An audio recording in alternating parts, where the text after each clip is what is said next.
The universe operates on principles we understand: physics, chemistry, the fundamental laws of cause and effect.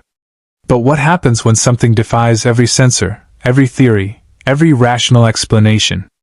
The Federation was built on the belief that all intelligent life could be reasoned with, that common ground existed between even the most alien of species. But some creatures don't seek common ground. They seek the hunt. They seek the kill. And they keep trophies.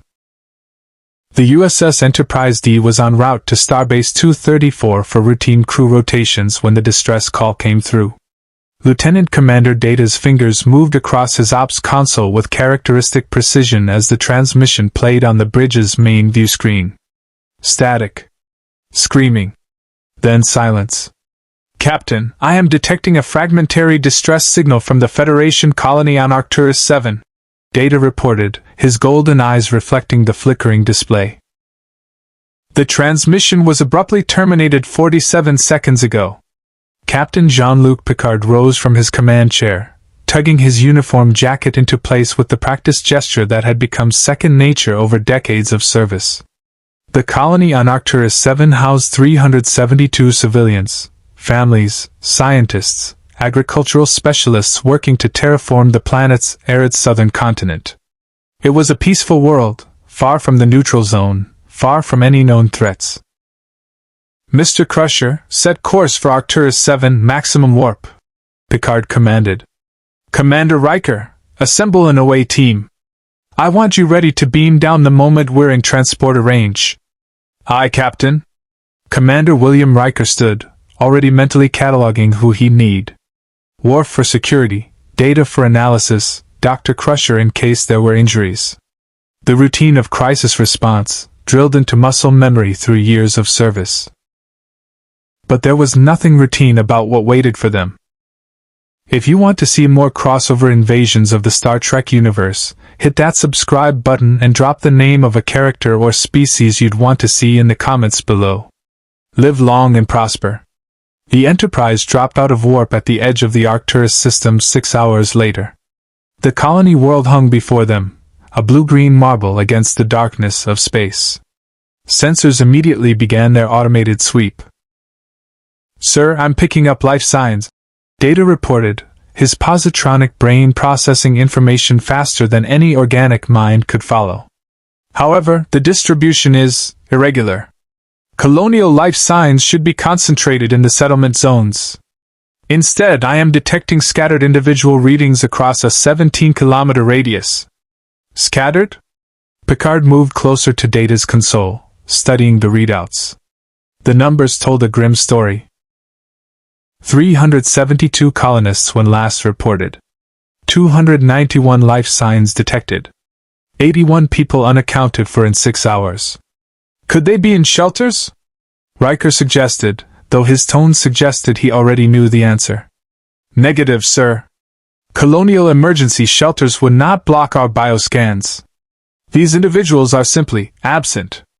Counselor Deanna Troi sat forward in her seat, one hand pressed against her temple. Her empathic abilities had been a gift and a curse throughout her career, but she'd never felt quite like this, a void where feelings should be, as if something below was deliberately empty of emotion. "Captain, I'm sensing fear from the colonists. Intense, primal fear. But there's something else." She paused, struggling to articulate the sensation. "Something I can't read. A blank space moving through the settlement." Picard and Riker exchanged glances. In their years serving together, they'd developed a wordless communication that transcended rank. Both men were thinking the same thing: Romulans. Cloaking technology. A raid across the neutral zone. "Mr. Worf, scan for cloaked vessels in orbit and on the surface," Picard ordered. The Klingon security chief's fingers moved across his tactical console, running every detection protocol Starfleet had developed over decades of Cold War with the Romulan Star Empire. Tachyon sweeps, subspace variance analysis, gravimetric distortion scans, every method that might reveal a ship hiding behind a cloaking device. "Negative, Captain. No cloaked vessels detected." Worf's deep voice carried a note of frustration. If this was an enemy, He wanted to see it, to face it honorably. An invisible foe was the weapon of a coward. Then what the hell is down there? Riker muttered. Only one way to find out. Picard said quietly. Mr. Riker, take your team to the surface. Find survivors. Get answers. And Commander. He paused, meeting his first officer's eyes with an intensity that needed no elaboration. Be careful. The away team materialized on Arcturus VII in the main Colonial Plaza, a carefully planned civic center that should have been bustling with afternoon activity. Instead, they found themselves standing in absolute silence. No voices. No machinery. No movement except the wind carrying red dust across abandoned market stalls. Riker's hand moved instinctively to his phaser. Worf spread out. Standard search pattern. The Klingon nodded, already scanning the area with his tricorder, while his other hand rested on his phaser. Beside him, Data moved with purposeful efficiency, his tricorder emitting soft chirps as it catalogued environmental data. Commander, I am detecting traces of disruptor fire, Data reported, indicating scorch marks on the wall of a nearby building. However, the energy signature does not match any known Romulan, Klingon, or Federation weapon. Unknown weapons. Getting better by the minute. Riker tapped his comm badge. Riker to Enterprise. We're reading weapons fire down here, but nothing we recognize. Stand by. They moved deeper into the colony, following the signs of struggle. Overturned tables. Scattered belongings. A child's toy lying in the street, forgotten in panicked flight. And then they found the first body. The colonial administrator lay in what had once been his office, but calling it a body was generous. Something had removed his spinal column with surgical precision, taking the skull with it.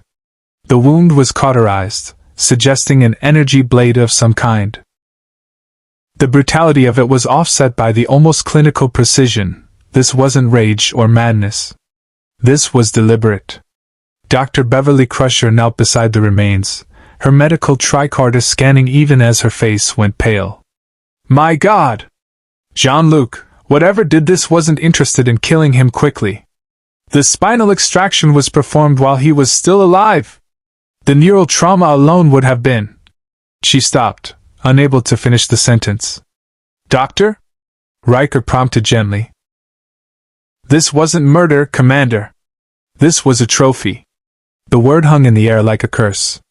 Worf's head snapped up, his hand tightening on his phaser. In Klingon culture, warriors took proof of their victories, batless from defeated enemies, honor gained through combat.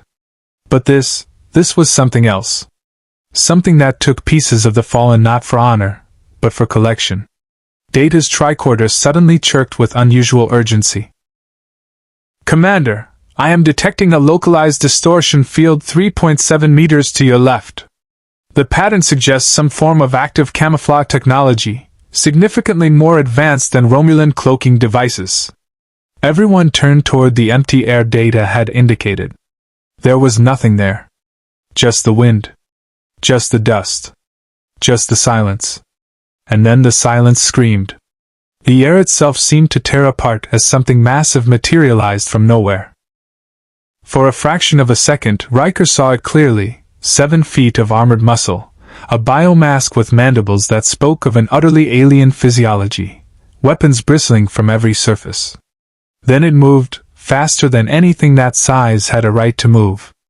Worf fired his phaser on instinct, the orange beam cutting through the space where the creature had been a heartbeat before. The shot struck the wall, leaving a scorched mark on stone. The creature was already gone, vanished back into invisibility. Evasive pattern! Riker shouted, but even as he spoke, he knew it was useless. You couldn't evade what you couldn't see. A shimmer in the air. Worf spun, firing again. This time the shot connected, striking something solid. The creature flickered into visibility for just a moment, long enough for them to see the plasma caster mounted on its shoulder rotate toward them with mechanical precision. Down! The blast of superheated plasma struck where Riker had been standing, melting duranium reinforcement beams like candle wax. The heat was incredible, the concussive force enough to throw Data against the wall despite his android durability. Beverly Crusher scrambled for cover behind an overturned desk, her hands shaking as she gripped her phaser. This wasn't Starfleet protocol. This wasn't first contact. This was a slaughter, and they were the prey. Riker to Enterprise! The commander shouted into his comm badge. Emergency transport, now! Unable to establish lock, Commander, came the strained voice of Chief O'Brien. Something's interfering with the targeting scanners. The shimmer again, closer this time. Worf saw it first, his warrior's instincts honed by a lifetime of combat. He didn't aim where the shimmer was. He aimed where it would be. The phaser beam struck true, catching the creature mid-stride. It roared. A sound unlike anything in Federation records, something between a predator's challenge and a machine's warning klaxon. The cloak failed completely for 3 full seconds. They saw it then, really saw it. The biomechanical armor. The array of weapons. The eyes behind the mask that burned with an intelligence that was utterly, terrifyingly alien. And in its hand, gripped with casual strength, was a human spinal column still dripping with blood. A trophy. Then the creature raised one clawed hand to its mask, and they heard something that chilled them to their bones. A sound like laughter, processed through alien vocal cords and filtered through technology designed for an atmosphere they couldn't begin to imagine. It was laughing at them. The shimmer returned, and the creature vanished once more. Enterprise, override the interference, Riker commanded. Get us out of here now! The transporter finally locked on, the familiar sensation of dematerialization washing over them. In the split second before they dissolved into energy, Riker could have sworn he saw the shimmer watching them go. Watching and waiting. They materialized on the Enterprise's transporter pad and controlled chaos. Worf was already barking orders to security, Data was downloading tricorder data to the ship's computers, and Beverly Crusher was checking everyone for injuries with the focused intensity of a doctor who'd just seen the worst biology could offer. Picard was waiting for them, his expression grave. Report. Riker met his captain's eyes. Sir, we've just made first contact. And I don't think we survived it by accident. Explain. Whatever that thing is, it's hunting us. And I think it let us go so the hunt could continue. On the view screen behind them, Arcturus VII rotated peacefully, a beautiful world hiding something that had turned first contact into a nightmare. Somewhere on that planet, invisible to sensors and immune to reason, something ancient and terrible was claiming its territory. And the hunt had only just begun. The Enterprise's sickbay had become a command center. Captain Picard stood at the main diagnostic table while Data projected holographic reconstructions of the away team's encounter. The image rotated slowly, 7 feet of armored hunter, frozen in the moment Worf's phaser had disrupted its cloak. Computer, enhance section Gamma 4, Data commanded. The hologram zoomed in on the creature's shoulder-mounted weapon. This plasma discharge system operates on principles similar to our own phaser technology. Yet the energy conversion efficiency exceeds Starfleet standards by approximately 43%. Geordie LaForge studied the schematic through his visor, the visual prosthetic translating the weapon's energy signature into data he could interpret. That's not the scary part, Data. Look at the targeting system. It's reading thermal signatures, electrical impulses, even pheromone traces. This thing can track us through walls, through interference. Probably even through transporter jamming. Wonderful, Riker muttered from his position near the wall. His uniform was still scorched from the plasma blast that had nearly vaporized him. So we're dealing with something that can turn invisible, has weapons more advanced than ours, and can track us no matter where we hide. Not entirely accurate, Commander, Data corrected with his characteristic precision. While the creature's cloaking technology is superior to Romulan devices, it is not perfect. During our encounter, I detected fluctuations in the distortion field when the creature moved rapidly or prepared to fire. These fluctuations create brief windows of vulnerability. Brief being the operative word. Worf growled. The Klingon security chief paced like a caged predator, his honor demanding a rematch with the creature that had bested him. It moves with a warrior's skill. Fast, efficient, always aware of tactical advantages. Picard absorbed this information in silence, his hands clasped behind his back. After a long moment he spoke. Data, you mentioned the spinal extraction was performed with surgical precision. Could this be some form of medical research? Perhaps a species attempting to understand human anatomy? Beverly Crusher shook her head. Jean-Luc, I've analyzed the wound patterns from 3 different victims we managed to scan before transport. Each extraction was identical, perfect cuts, cauterized edges, no unnecessary damage to surrounding tissue. This wasn't research. Research has variation, mistakes, learning curves. This was a practice technique. A ritual, Counselor Troy said quietly from the doorway. Everyone turned to face her. She stepped into the room, her expression troubled.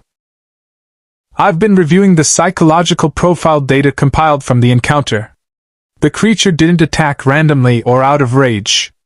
Every movement was calculated. It studied you before engaging. And when it laughed, you sensed something, Picard prompted. Pride. Satisfaction. The emotional signature of someone who had just evaluated worthy opponents. She paused. Captain, I don't think this creature sees us as enemies or even prey in the traditional sense. I think it sees us as a challenge. A test. A test of what? Our worthiness to be hunted. The words settled over the room like a shroud. Picard had encountered many species in his years exploring the galaxy, some peaceful, some warlike, some utterly incomprehensible. But this was different. This was a species that had apparently built an entire culture around hunting sentient beings for sport. Captain, incoming transmission from Starfleet Command, Lieutenant Worf announced from the tactical station. Priority Alpha. Admiral's eyes only. Picard moved to his ready room, leaving the away team to continue their analysis. 72 hours to bridge the gap between a species that hunted for honor and a federation that valued all sentient life. He returned to sickbay to find Worf engaged in heated discussion with Data. Dishonorable to attack from concealment, the Klingon was saying. A true warrior faces his enemies openly.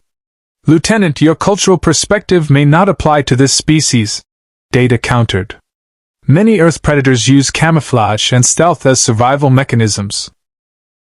The creature's tactics may be entirely consistent with its evolutionary development. Then its evolution is without honor. Gentlemen, Picard interrupted. We don't have the luxury of philosophical debate. The Romulans will be here within hours, and if we haven't established peaceful contact by then, this becomes a war zone. Sir, with respect, I do not believe this creature wants peace, Worf said. It wants combat. Challenge. The thrill of the hunt. Then perhaps, Picard said slowly, an idea forming. We give it what it wants. But on our terms. Riker raised an eyebrow. Captain? This creature respects strength, correct? Tactical skill? The qualities of a worthy opponent? Picard began pacing, his mind racing through possibilities. Then we demonstrate those qualities. Not through violence, but through the ultimate challenge, outwitting it. A trap, Geordi said, understanding dawning. Not a trap. An invitation. Picard turned to face his crew. Data, can you create a lure using the away team's biological signatures? Affirmative, Captain. However, the creature's sensors are sophisticated enough to detect the difference between a holographic projection and actual life signs. Then we won't use holograms. We'll use ourselves as bait. But this time, we'll be ready. Picard's expression hardened into determination. Mr. Worf, prepare security teams with modified phaser frequencies to disrupt the creature's cloak. Geordi, I want portable force fields capable of containing that plasma weapon. Data, analyze every second of the encounter and predict its attack patterns. And you, Captain? Riker asked. I'm going to prepare a message. If this creature values the hunt, then it must have some form of honor code. Some rules that govern its behavior. Picard's eyes held the steel that had carried him through countless diplomatic crises. And if it has rules, then we can communicate. Perhaps even negotiate. Sir, what makes you think it will listen? Beverly asked. Because, Doctor, every culture that survives long enough to develop interstellar travel must have learned one fundamental truth: even the greatest hunters eventually become prey. The holodeck hummed with energy as Worf ran through combat simulations for the 14th time. Data had programmed the computer to replicate the Predator's movements based on tricorder recordings. The inhuman speed, the tactical positioning, the moment-to-moment decision-making of a perfect hunter. Every simulation ended the same way. Worf died. Computer, reset program, he commanded through gritted teeth. The holographic environment dissolved and reformed. The colonial plaza on Arcturus VII, complete with scattered debris and the oppressive silence that preceded an attack. Lieutenant, you have been running this simulation for 3 hours. Data observed from the holodeck entrance. Your heart rate is elevated, and you are showing signs of muscular fatigue. Then I will train until I am no longer fatigued. Worf activated his bat'leth, the Klingon blade humming as he spun it into ready position. Again. The shimmer appeared at the edge of his vision. Worf didn't hesitate. He'd learned hesitation meant death. He threw himself sideways, rolling behind a market stall as superheated plasma vaporized the space where he'd stood. His training took over. Count to 3. The creature needed time to recharge its weapon. 1, 2, 3. Move. Worf burst from cover, bat'leth swinging in a deadly arc. The blade passed through empty air where his sensors indicated the shimmer should be. The creature had already repositioned. A flicker of movement to his left. Worf spun, but something struck him from behind, impossibly fast, impossibly strong. He hit the ground hard, the bat'leth clattering from his grip. The shimmer resolved into the fully visible hunter standing over him, wrist blades extended toward his throat. In the creature's other hand, a holographic representation of Worf's spine. Computer end program. The colonial plaza dissolved. Worf climbed to his feet, breathing hard, his pride wounded more than his body. Data approached, his positronic brain already analyzing the lieutenant's performance. You lasted 11.3 seconds longer than the previous attempt. Data offered. Your tactical adaptations are improving. Improving is not enough. I must defeat it. Worf retrieved his bat'leth, running his thumb along the blade's edge. Data, in all your analysis of this creature, have you identified any weakness? The creature demonstrates exceptional combat proficiency. However, it does exhibit patterns consistent with a specific combat philosophy. It does not simply kill efficiently, it seeks challenge. During each simulation, when you retreated tactically rather than engaging directly, the creature hesitated before pursuing. It wants worthy prey, Worf said slowly. Not just any kill. It wants to test itself against the strongest opponent. Precisely. Which suggests. The ship's red alert klaxons interrupted Data's analysis. Both officers sprinted toward the bridge, arriving just as Captain Picard emerged from his ready room. Report. Picard commanded. Sir, we're detecting weapons fire on the planet's surface. Lieutenant Worf said, taking his position at tactical. Multiple energy signatures. Federation phasers and... He paused, his expression darkening. Romulan disruptors. The Tal Shiar, Riker muttered. They're making their move. On the viewscreen, the colony's main settlement appeared in thermal imaging. 3 distinct groups of life signs were converging on a central position, the remaining colonists huddled in the emergency shelter, a Romulan strike team advancing from the north, and something else. Something that flickered in and out of sensor range like a ghost. Captain, the Romulans are attempting to drive the creature toward a containment field, Data reported. They have erected a network of force field emitters in a 300-meter perimeter. Hail them. Picard ordered. The view screen shifted to show a Romulan officer, his face bearing the typical arrogant sneer of the Tal Shiar. Captain Picard. How kind of you to observe. I am Commander Tomalak of the Third Fleet. We are conducting a salvage operation on this world. Salvage? Commander, there are Federation citizens on that planet. You have no authority. We have every authority. This creature represents a significant technological asset. The Romulan Star Empire claims it under the Salvage Accords of 2311. Tomalak's smile was cold. Unless, of course, you wish to contest our claim, with force? Picard's jaw tightened. The Romulans were baiting him, hoping he'd violate the neutral zone treaties by firing on their forces. Commander, that asset has killed over 90 sentient beings. It is not technology to be salvaged. It is a life form requiring diplomatic contact. How very Starfleet of you, Picard. While you're debating philosophy, we'll be securing the prize. Tomalak out.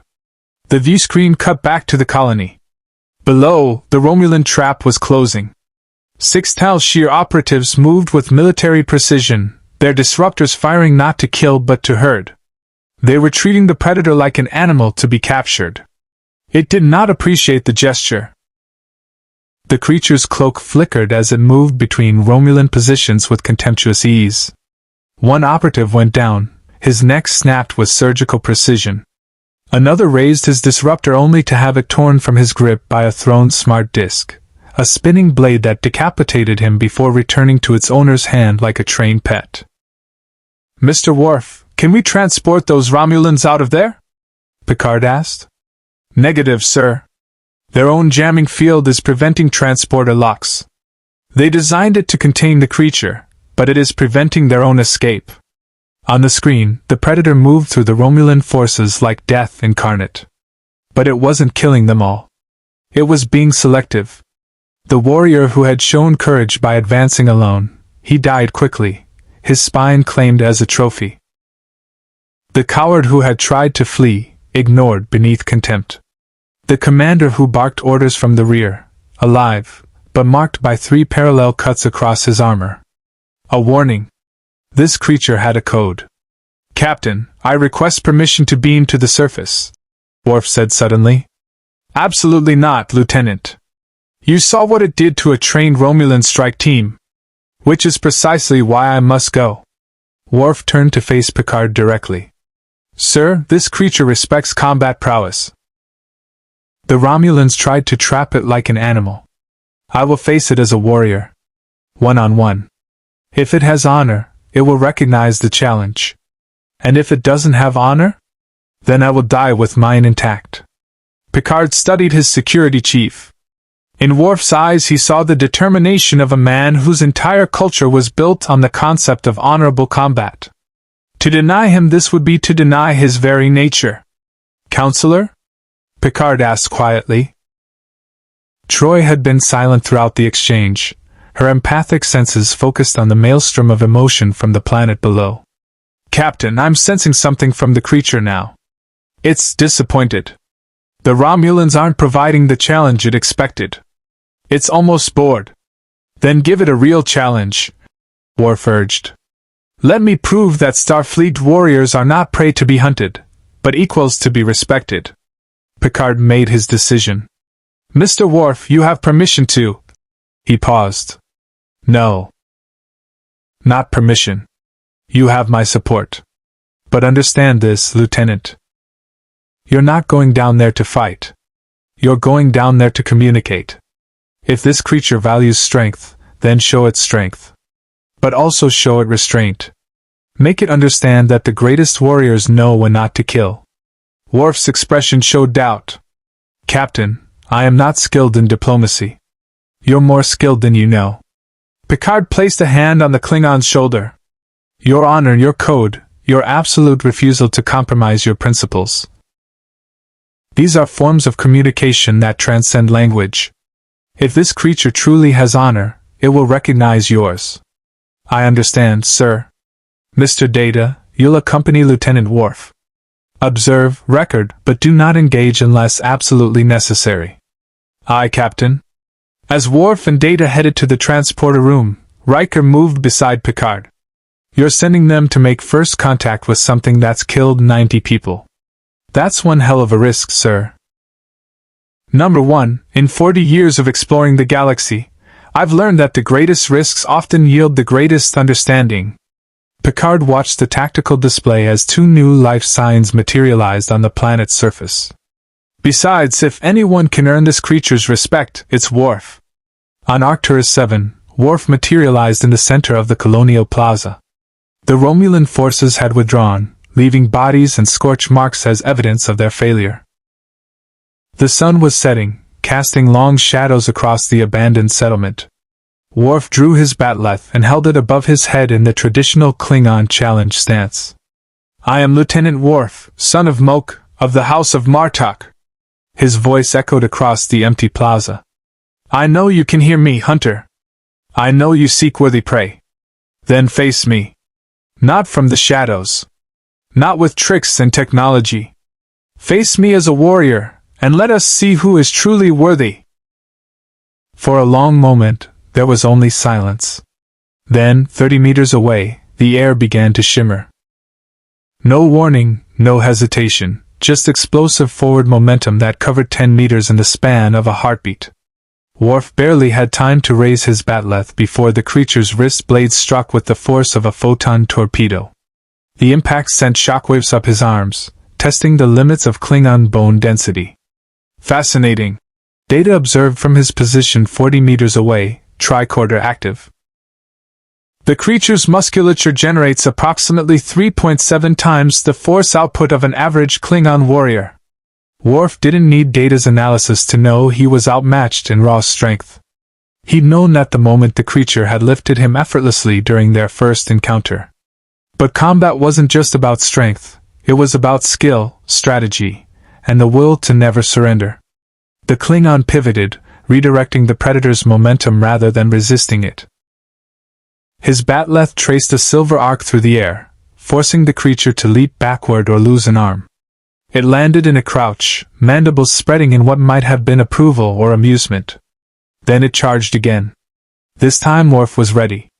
He sidestepped at the last possible moment, bringing his blade down in a two-handed strike that should have cleaved the Predator's shoulder. Should have. The creature twisted mid-charge with impossible agility, its wrist blades catching the bat'leth and locking the weapons together. They stood face to face, weapons crossed, each testing the other's strength. Worf could see his reflection in the creature's eyes, distorted, analyzed, evaluated.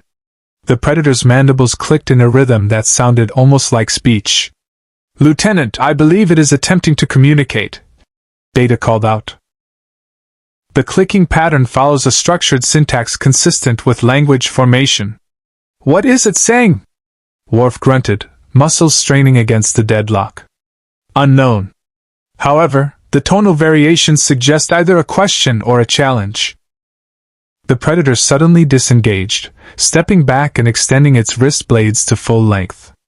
It tapped them against its chest armor 3 times, then pointed at Worf. The meaning was clear even across the species barrier. Again. "Fight me again." Worf lowered his bat'leth slightly, his tactical mind racing. This creature didn't want to kill him immediately. It wanted to test him, to measure his worth through combat. In Klingon culture, such ritual combat was sacred, a way of determining hierarchy and earning respect. Perhaps they weren't so different after all. "Data," Worf said carefully, not taking his eyes off the Predator. "Stand ready to record everything. I believe we are about to witness this species' version of first contact." "Understood, Lieutenant." "However, I feel compelled to note that your current physiological readings suggest you have sustained multiple microfractures in both forearms and are operating at 68% combat efficiency. Then I will make 68% sufficient." Worf raised his bat'leth again, this time adding a gesture from Klingon warrior tradition, striking his blade against his own chest in acceptance of the challenge. The Predator's mandibles spread wider. Definitely amusement. They clashed again and again, trading blows that would have killed lesser beings. Worf's Starfleet training blended with his Klingon warrior instincts, creating a fighting style the Predator had clearly never encountered. When the creature expected a direct assault, Worf feinted and struck from an angle. When it anticipated a defensive posture, he attacked with berserker fury. But the Predator was learning. With each exchange, it adapted, its movements becoming more efficient, its counters more precise. This was a creature that had hunted across countless worlds, facing every form of combat evolution could produce. It was reading Worf's fighting style like data-analyzed computer code. A devastating combination forced Worf to his knees. The bat'leth flew from his grip, clattering across the plaza floor. The Predator's wrist blades hovered inches from his throat, poised for the killing blow. Worf didn't flinch. He met the creature's gaze with absolute defiance. "Do it," he snarled. "But know that you will gain no honor from killing an unarmed opponent." The Predator froze. Its head tilted, studying Worf with new intensity. Then, slowly, it retracted its wrist blades. It reached down, picked up Worf's bat'leth, and held it out to him. Data's tricorder chirped with unusual urgency. "Captain Picard, are you observing this?" On the Enterprise bridge, Picard leaned forward in his chair, watching the exchange with barely concealed amazement. "Indeed I am, Mr. Data. I believe Lieutenant Worf has just established the foundation for diplomatic relations." Worf accepted his weapon, climbing to his feet with wounded pride but growing understanding. The creature stepped back, giving him space. Then it did something unexpected. It activated a device on its forearm, and a holographic display materialized in the air between them. The hologram showed a series of images, alien landscapes, different species in various forms of combat, and what appeared to be trophies. But these weren't just random kills. Each image showed a pattern. The Predator fighting opponents, testing them, and only those who fought with skill and honor were claimed as trophies. "It's showing us its history," Riker breathed from the Enterprise. "Its code." The final image appeared, a skull, humanoid but not human, mounted with clear reverence. Text scrolled beneath it in an alien script, but the meaning was clear from the context. This had been a worthy opponent. A kill earned with honor. A death that meant something. Worf understood. "You hunt not for sustenance or territory. You hunt to test yourself. To prove your worth against the strongest the galaxy can offer." The Predator's mandibles clicked rapidly. Data's tricorder translated the rhythm as something close to affirmation. "Lieutenant," Data interjected, "I am detecting multiple energy signatures approaching from orbit. Klingon battle cruisers, 4 of them, dropping out of warp at the edge of the system." Worf's eyes widened. "The Empire has sent warriors." As if in confirmation, the Enterprise's communications systems activated. Chancellor Gowron's face appeared on the view screen, his distinctive bulging eyes burning with barely contained fury. "Captain Picard, we have received disturbing reports of a creature that dishonors Klingon warriors by hunting them like animals. This cannot stand. We are dispatching ground forces to eliminate this threat and reclaim the honor of those who have fallen. Chancellor, we are currently in the process of establishing first contact with—" "First contact?" Gowron's laugh was harsh. "There is no contact to be made with something that takes our warriors as trophies. There is only vengeance. We will arrive at the planet's surface in 15 minutes. Any Starfleet personnel remaining will be considered in violation of Klingon sovereign justice." The transmission cut off. Picard turned to his first officer. "Opinions, number 1? We could evacuate Worf and Data right now," Riker said. "But if the Klingon attack that creature while it's in the middle of a diplomatic exchange, it will interpret the attack as betrayal," Picard finished. "And any chance of peaceful resolution will be lost." On the planet's surface, the Predator's holographic display shifted to show new images. Klingon warriors, hundreds of them, spanning what appeared to be centuries of encounters. Some images showed the Predator victorious. Others showed it wounded, retreating. A few showed what might have been respect. Klingon warriors standing with the creature, blades crossed in mutual acknowledgement. "Worf," Picard's voice came through the combadge. It appears you have approximately 14 minutes before a Klingon assault force arrives with the specific intention of killing your new acquaintance. Any suggestions? Worf looked at the Predator, then at the approaching signatures on Data's tricorder. The creature's hunt had just become infinitely more complicated. And so had Worf's mission. Captain, I believe I have established that this creature operates by a code of honor. But the Klingon will not care about codes or diplomacy. They will see only an enemy to be destroyed. Then we need to demonstrate that this enemy is more than they believe. Picard's voice carried the steel of command. Mr. Worf, I'm transmitting coordinates to a clearing 3 kilometers from your position. Get that creature there. If we're going to prevent a war, we need to show both sides that honor exists in more forms than they realize. The Predator's biomask tracked something in the sky, its own sensors detecting the approaching Klingon vessels. Its mandibles clicked a question that needed no translation: fight or flee? Worf made his choice. He pointed his batleth toward the coordinates Picard had transmitted, then gestured for the Predator to follow. The creature regarded him for a long moment. Then it activated its cloak and vanished. But Worf could hear its footsteps behind him, following. Trust, it seemed, was something even hunters understood. The Klingon bird of prey decloaked directly above the colonial settlement, its disruptors already charging. Chancellor Gowron had sent his finest, warriors from the House of Martok, veterans of countless battles, men and women who viewed death in combat as the highest honor achievable. Lieutenant Kvada materialized first, his batleth already drawn. Behind him, 20 Klingon warriors spread out in tactical formation, their eyes scanning for prey. Kvada was young for a lieutenant, but he'd earned his position through valor in the Cardassian conflicts. His family had lost 3 members to this mysterious hunter. This was personal. Sensors indicate humanoid life signs 3.1 kilometers northeast. His operations officer reported. 2 signatures. 1 Klingon, 1 unknown. Worf. Kvada spat the name like a curse. The Federation lapdog who abandoned his heritage. He raised his voice to address his warriors. Today we reclaim Klingon honor. This creature has killed our brothers, taken their spines as trophies, treated warriors like prey. We will show it what true Klingon are capable of. A roar of approval echoed across the plaza. Move out. And remember, the creature is mine. Any warrior who interferes with my kill will answer to Estiovokor with dishonor. The Klingon force moved through the colony like a storm, their enhanced physiology allowing them to cover ground at speeds that would exhaust human soldiers. They reached the coordinates in under 8 minutes, emerging into a clearing that had once served as the colony's agricultural testing ground.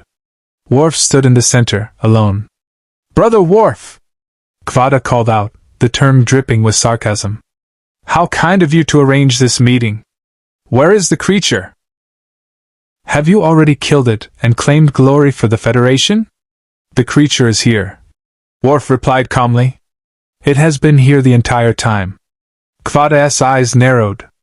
I see nothing. That is because you do not yet understand what you face. Worf planted his batleth in the ground before him. Kvada, I know why you have come. Your brothers died with honor, facing an opponent unlike any the Empire has encountered. But they died because they approached this creature with arrogance rather than respect. You dare lecture me about honor? Kvada advanced, his own batleth raised. You, who chose Starfleet over the Empire? You, who serves humans and their pathetic philosophy of peaceful exploration? I serve the ideals that make the Empire strong. Worf countered. Honor. Courage. The wisdom to recognize a worthy opponent when you face one. There is no honor in hunting from the shadows. Kvada's warriors spread out, forming a loose circle around the clearing. There is no courage in taking trophies from the dead. This creature is a coward, and cowards deserve only death. The air beside Kvada shimmered. The Klingon lieutenant barely had time to register the distortion before something massive struck him from the side, sending him flying 10 meters into his own warriors. The Predator decloaked fully, standing in the exact spot Kvada had occupied a moment before. "Fire!" someone shouted. Disruptor beams lanced through the clearing, 24 Klingon warriors unleashing concentrated firepower. But the Predator was already moving, its inhuman agility carrying it between the beams with contemptuous ease. Its plasma caster tracked and fired in a single fluid motion. 3 warriors went down, their armor melted through, their bodies cauterized before they hit the ground. Then it was among them. The Predator's wrist blades extended, and it became a whirlwind of death. A Klingon warrior swung his batleth in a textbook killing stroke. The Predator caught the blade, snapped it in half, and drove the broken edge through the warrior's chest. Another attacked from behind with a Dekatog dagger. The Predator spun, its wrist blades removing the attacker's head in a single motion. But these were Klingon warriors, not Romulan operatives. They didn't break. They didn't flee. They roared their battle cries and pressed the attack with suicidal determination. Kvada climbed to his feet, blood streaming from a gash across his forehead. He watched his warriors die one by one, and something shifted in his expression. This wasn't a creature fighting for survival. This was a master at work, demonstrating the difference between soldiers and artists of death. "Hold!" Kvada's command cut through the chaos. His warriors hesitated, some still in mid-swing. The Predator froze as well, its wrist blades inches from another kill. It turned to regard Kvada with what might have been curiosity. Kvada approached slowly, his batleth held low in a non-threatening stance. "You fight with honor," he said, his voice carrying grudging respect. "Each kill was clean. No torture. No unnecessary suffering. You gave them warriors' deaths." The Predator's mandibles clicked. Data's tricorder, still recording from a safe distance, registered the pattern as acknowledgement. "But you are still a hunter who takes trophies from our dead," Kvada continued. "In Klingon culture, such desecration is the highest insult. It suggests our warriors were mere animals, not equals." The Predator tilted its head, then activated its holographic display again. New images appeared. Klingon warriors, their spines and skulls mounted with clear reverence. Not thrown in piles like garbage, but displayed in what appeared to be a hall of honor. Each trophy was accompanied by symbols that might have been battle records or poetry. "It preserves their memory," Worf said quietly, moving to stand beside Kvada. "In its culture, to be claimed as a trophy is the highest honor. It means you were worthy. You were remembered. You achieved immortality through combat." Kvada stared at the hologram, his warrior's mind processing this new information. "Then, our brothers did not die as prey. They died as legends," Worf confirmed. "Preserved forever in this creature's history. How many warriors can say their deeds will be remembered by a species that crosses the stars seeking the greatest challenges the galaxy can offer?" The Klingon lieutenant was silent for a long moment. Around him, his surviving warriors, now only 14 of the original 20, watched their leader's face for guidance. Some still gripped their weapons with white knuckles. Others had lowered them, understanding dawning. "I came here for vengeance," Kvada finally said. "I came to kill the creature that had dishonored my house. But if what you say is true, then my brothers achieved what every Klingon dreams of, a death so glorious it transcends species itself." He turned to face his warriors. "Lower your weapons. We will not attack." "Lieutenant," one warrior protested. "Our orders from Chancellor Gowron. Our orders were based on incomplete information." Kvada's voice carried the absolute authority of command. "We are warriors, not executioners. This creature fights with honor. It shows respect through action.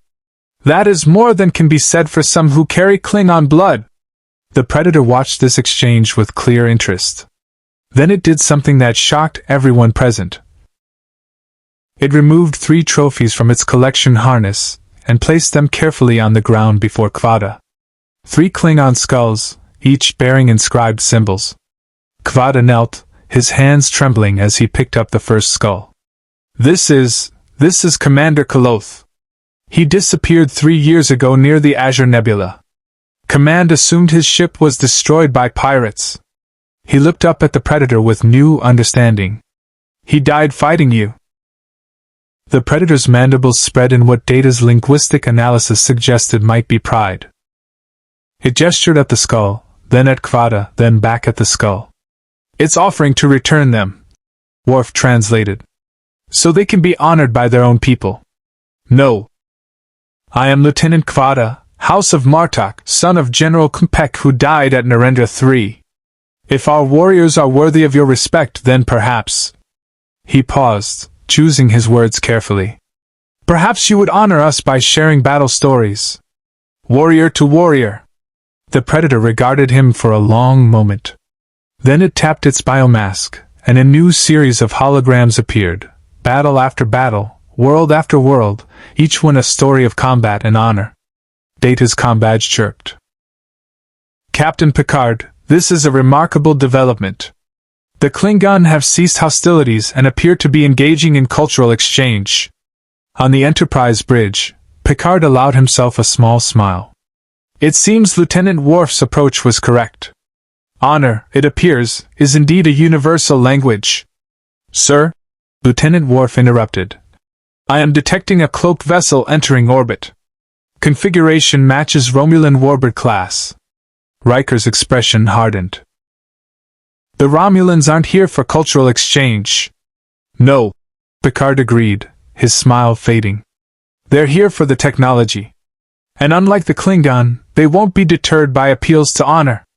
On the planet's surface, the Predator's biomask suddenly snapped toward the sky. Its hunting instincts, honed over countless worlds, recognized a new threat. It had faced honorable warriors. Now it would face something else entirely. Something that hunted not for glory, but for power.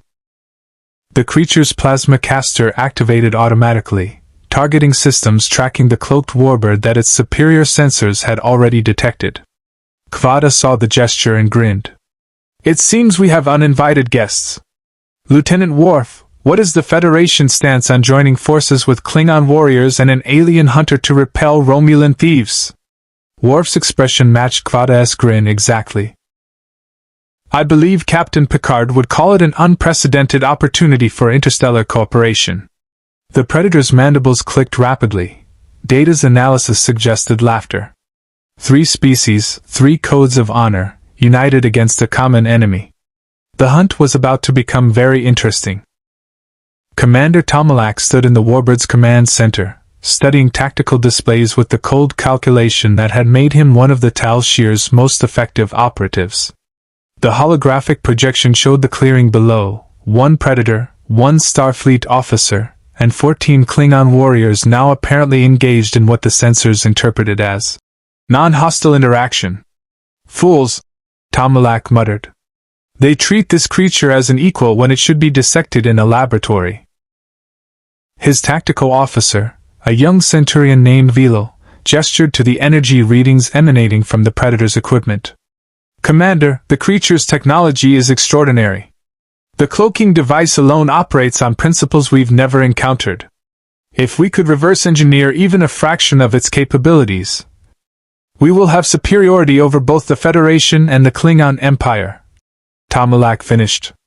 Which is precisely why we cannot allow sentiment to interfere with acquisition. He turned to his security chief. Prepare the stasis team. I want that creature alive and contained within the hour. Sir, the Klingon forces are irrelevant. A single warbird could destroy their bird of prey before they could charge weapons. And Captain Picard. Tomalak smiled coldly. He won't risk open warfare over a creature he's known for less than a day. The Federation's precious principles will stay his hand. On the Enterprise bridge, those same principles were being tested.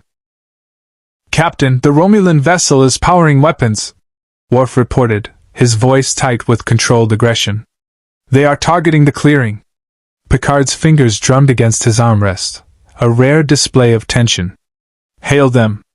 Tomalak's face appeared on the view screen, his expression radiating smug confidence.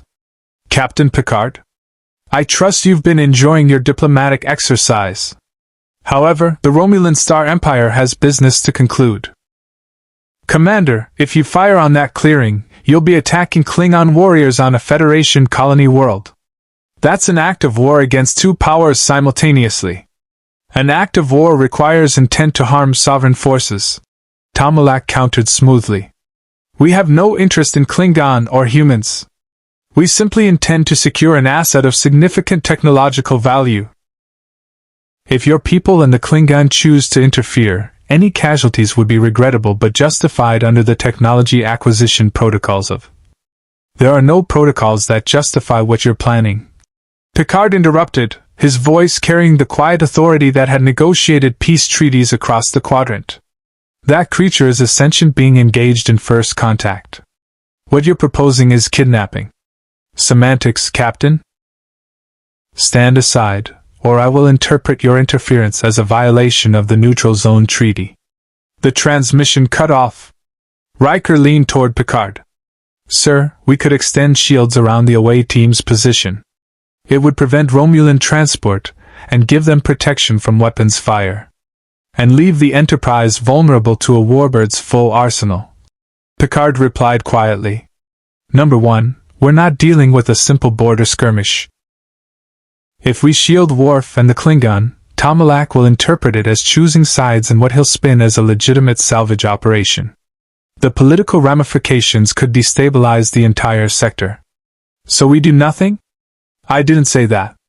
Picard stood, his mind racing through options. Hail the Klingon bird of prey. A grizzled Klingon captain appeared on screen, his scarred face twisted in a permanent scowl. I am Captain Clag. What does Starfleet want? Captain, the Romulans are preparing to attack your ground forces. I propose a coordinated defense. Klingon do not hide behind Federation shields. Clag's voice was thunder. We will face the Romulans as we face all enemies, with honor and with blood. Your honor is not in question, Captain. But tactical cooperation is not cowardice. It's intelligence. Clag paused, considering. What do you propose? On the planet's surface, Kvada's tactical display lit up with warnings. Romulan transport signatures incoming. They're beaming down a capture team.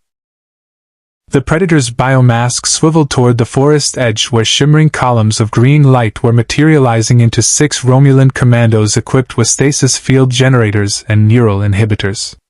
Unlike the Tal Shiar operatives from the first encounter, these were specialists, trained to capture dangerous subjects alive.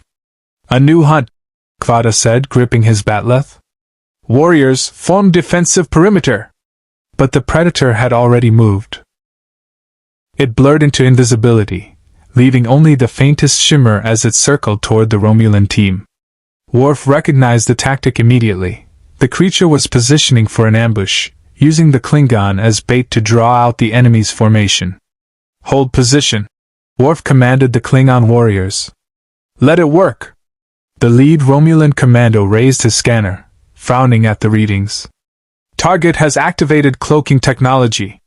Switch to thermal imaging and motion sensors. His team adjusted their visors, the enhanced optics cutting through standard cloaking fields. They could see the heat signature now, a massive shape circling their position with predatory patience. There! One commando fired a stasis beam at the shimmer. The blue energy struck true, but the Predator had already dropped and rolled, the beam passing harmlessly overhead. Its plasma caster responded with devastating accuracy. The commando's stasis generator exploded, shrapnel tearing through his armor. The Romulans scattered, professional training overriding panic. 2 activated neural inhibitor fields designed to disrupt the target's nervous system. The Predator stumbled as invisible waves of electromagnetic energy washed over it, its movements becoming uncoordinated. Now! Containment field! The team leader ordered. 4 portable emitters activated simultaneously, creating a crackling energy prison around the staggered Predator. The creature slammed against the barrier, mandibles clicking in what might have been rage or frustration. We have it! The team leader reported to his warbird. Preparing for transport. Worf's disruptor bolt caught him in the chest, sending him sprawling. You have nothing, Romulan! The Klingon warriors charged with a collective roar that shook the trees.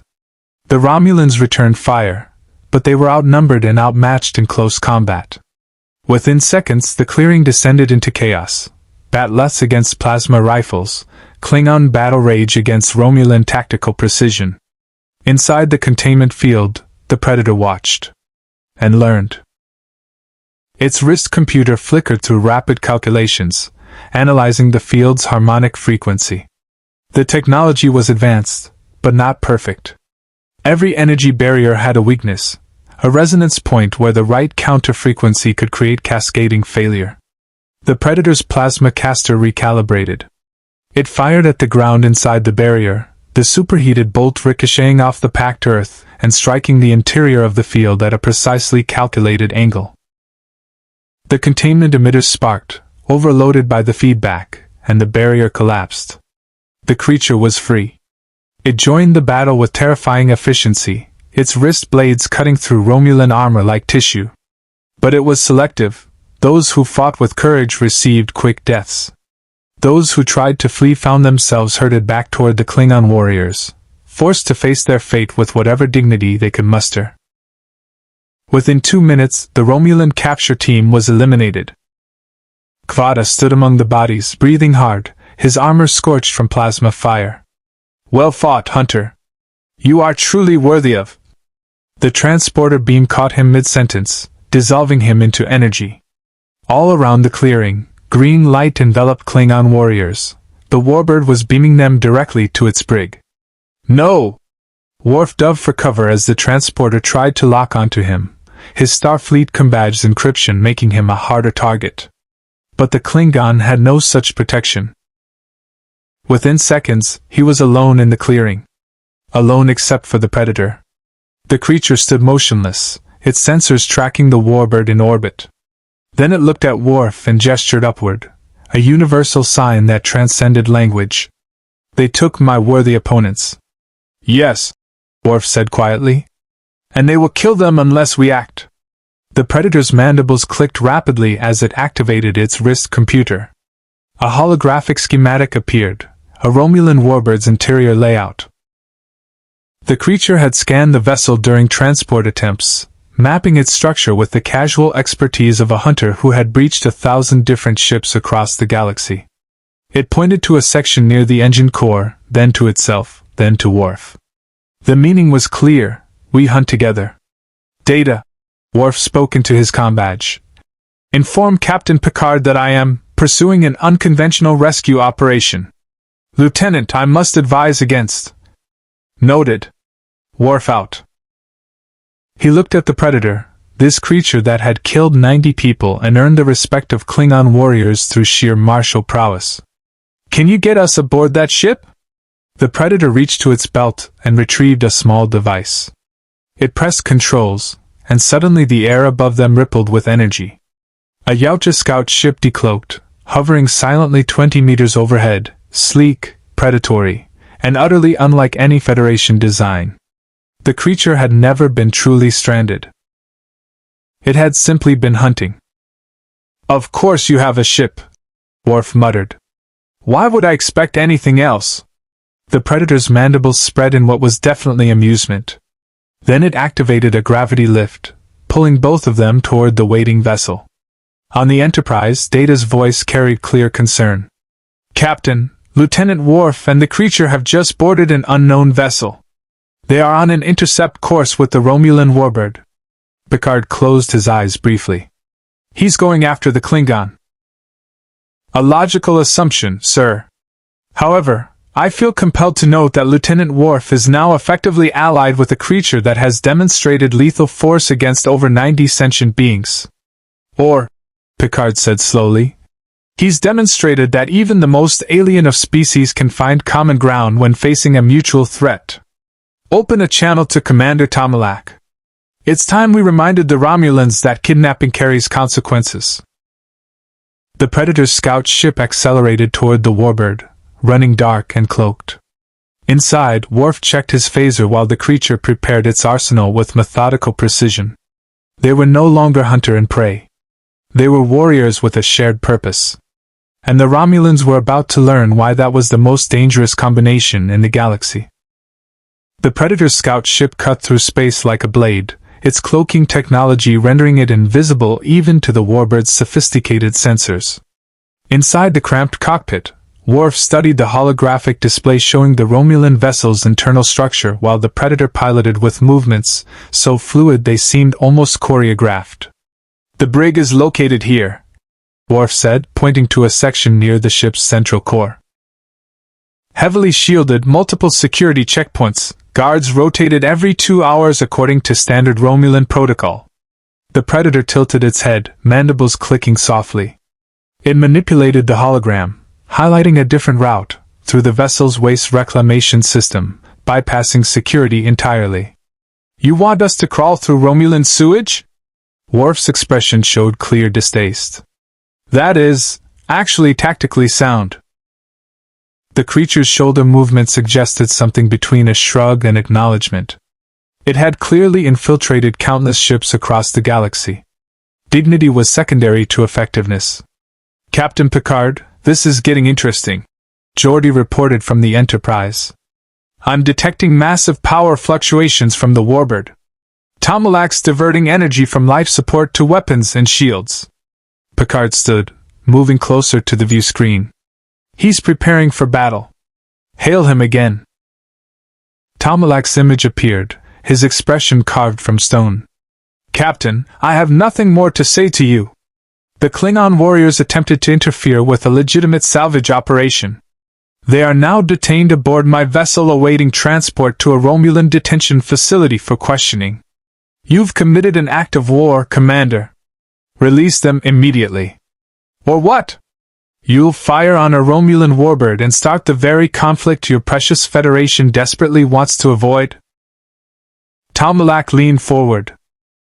"We both know you won't risk thousands of lives over a handful of Klingon soldiers and a creature that's killed nearly 100 people." "You're right," Picard said quietly. "I won't start a war. But I will give you one chance to avoid one. Stand down, release your prisoners, and leave Federation space." Denied. Tomalak out. Riker moved beside Picard. "Sir, if he leaves with those Klingon, the Empire will demand military response. We'll have a full-scale war within a week." "I know, number one. Which is why we need to trust that Lieutenant Worf has a plan." Picard returned to his chair, his expression grim. "Counselor Troy, is there anything you can sense from the situation?" Deanna closed her eyes, reaching out with her empathic abilities. "I'm sensing anticipation. Not from the Romulans, from something else. Something that's excited by the challenge ahead." Her eyes opened. "Captain, I think the Predator is enjoying this." Inside the scout ship, the Predator brought them alongside the warbird's waste port with surgical precision. The airlock aligned perfectly, centuries of hunting experience translating into flawless piloting. The creature activated a cutting tool, slicing through the Romulan hull like it was paper. "After you," Worf muttered, eyeing the dark conduit ahead. They crawled through the narrow passages, the Predator's bulk somehow compressing to fit spaces that seemed impossibly small. Worf followed, his Klingon physiology allowing him to tolerate the noxious atmosphere that would have overwhelmed a human. The sounds of the warbird systems hummed around them, plasma conduits, life support, the occasional conversation from crew members in adjacent sections. The Predator stopped suddenly, its biomass turning toward a junction point. It gestured for Worf to wait, then activated its cloaking device and slipped through a maintenance hatch.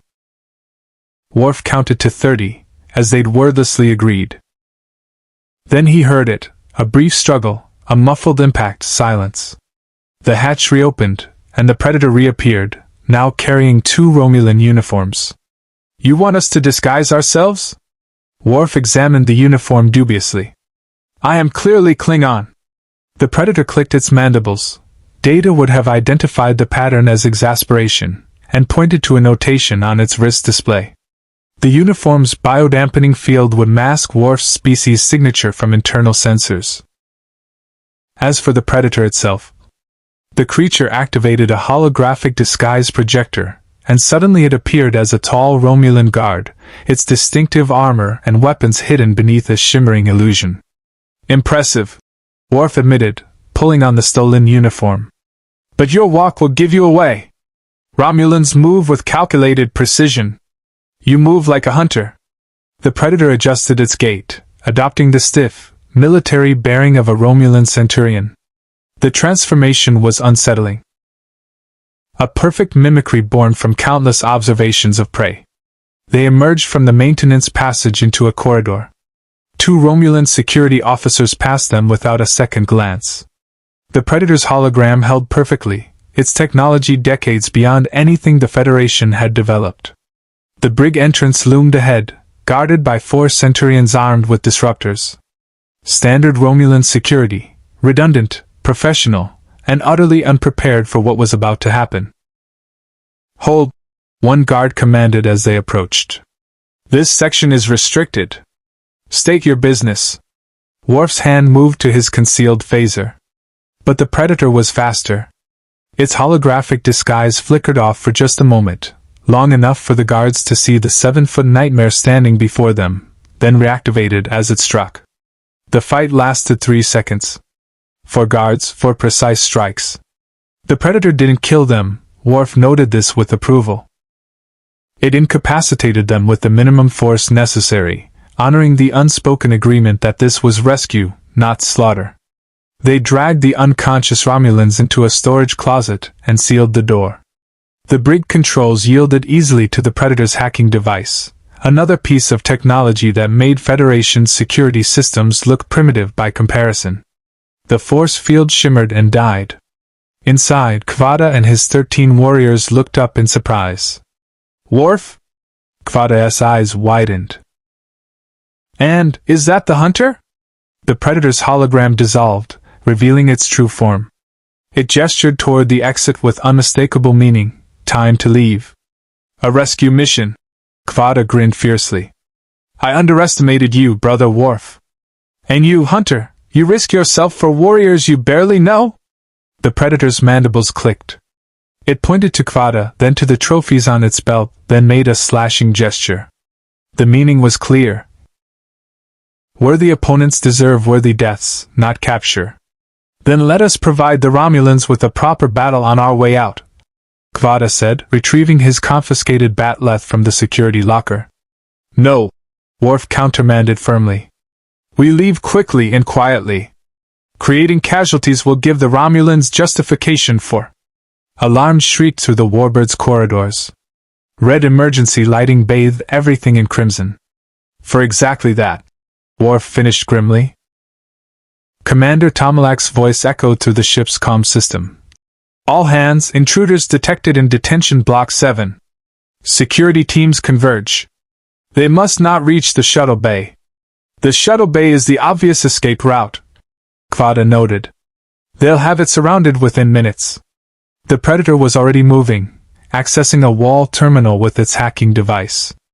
A new schematic appeared, the route back to its cloaked scout ship, still attached to the waste port. "You want us to go back through the sewage system?" one Klingon warrior complained. "A warrior endures any hardship for victory," Kvada declared. "Besides, the dishonor of crawling through Romulan wastes is significantly less than the dishonor of remaining their prisoner." They ran. Behind them, the sounds of pursuit grew louder. Boots hammering against metal, shouted orders, the whine of charging disruptors. The warbird's corridors became a maze of intersections and dead ends, but the Predator navigated with absolute confidence, its internal mapping system tracking their position relative to the scout ship. A security team rounded the corner ahead. The Predator's plasma caster tracked and fired in one smooth motion, not at the Romulans themselves, but at the ceiling above them. Molten metal rained down, creating a barrier that bought them precious seconds. "Here!" Worf pried open a maintenance hatch. The Klingon piled through, followed by the Predator, which paused to seal the hatch behind them with a cutting laser. The metal fused together, buying them more time. They crawled through the waste reclamation system as disruptor fire echoed through the walls. The Romulans were cutting through, determined to prevent their escape. "Captain Picard?" Worf spoke into his comm badge between breaths. "We have successfully retrieved the Klingon warriors. Requesting emergency transport." "Negative, Lieutenant." Picard's voice carried tension. "The warbird has activated transport scramblers across the entire vessel. We can't establish a lock." "Then we're on our own," Kvada said. "As it should be." The Predator's scout ship appeared ahead, its airlock still sealed to the warbird's hull. They scrambled through, the Klingon warriors cramming into a vessel designed for perhaps 3 occupants. The Predator sealed the airlock and initiated emergency separation protocols. "Captain Tomalak will not let us leave without a fight," Kvada observed as the scout ship pulled away from the warbird. He was right. The massive vessel rotated, bringing its disruptor banks to bear. But the Enterprise moved into position, placing itself between the smaller ship and the warbird's weapons. Picard's voice carried across all frequencies. "Commander Tomalak, I strongly advise against firing. You're now facing a Galaxy-class starship, a Klingon bird of prey, and what appears to be a vessel with technology beyond any of our understanding. The odds are not in your favor." "You're bluffing, Picard," Tomalak snarled. "You won't start a war over." Captain Clagg's Klingon bird of prey decloaked directly above the warbird, its torpedo tubes locked and loaded. "Perhaps the Federation will not start a war, Romulan. But the Empire has no such hesitation. You imprisoned Klingon warriors. That is an act of war by any definition." Tomalak's face appeared on both view screens, his expression murderous. But he was trapped. 3 ships, 3 different powers, all aligned against him. To fight would mean certain destruction. "This isn't over, Picard," he said quietly. "The Empire will hear about this creature and its technology. Others will come hunting it." "Let them come," Picard replied. "But they'll have to go through the Federation, the Klingon Empire, and apparently a species of hunters who consider this entire quadrant their territory. Are you willing to test those odds?" The Romulan warbird cloaked and vanished into the darkness, retreating toward the neutral zone. Inside the Predator scout ship, Kvada clasped Worf's shoulder. "You have brought honor to both Starfleet and the Empire today, brother. And you, Hunter," he turned to the Predator. "You have proven yourself a warrior worthy of legend." The Predator's mandibles spread. It gestured to its holographic display, showing coordinates deep in unclaimed space. An invitation to hunt together. The Enterprise Observation Lounge had become an unlikely meeting place for 3 species who, under normal circumstances, would never share the same room peacefully. Captain Picard sat at the head of the conference table, flanked by Commander Riker and Lieutenant Worf. Across from them, Captain Clag represented the Klingon Empire, his scarred face skeptical but intrigued. And standing near the viewport, silhouetted against the stars, was the Predator. Fully armed, uncloaked, making no attempt to appear less threatening than it was. "Captain's log supplemental," Picard spoke quietly into his recording device. "We have reached an unprecedented moment in Federation history. A species we know nothing about has demonstrated both lethal capability and unexpected honor. The question now is whether we can transform this first contact from a crisis into an opportunity." He set down the recording device and addressed the room. "Gentlemen, we need to establish ground rules.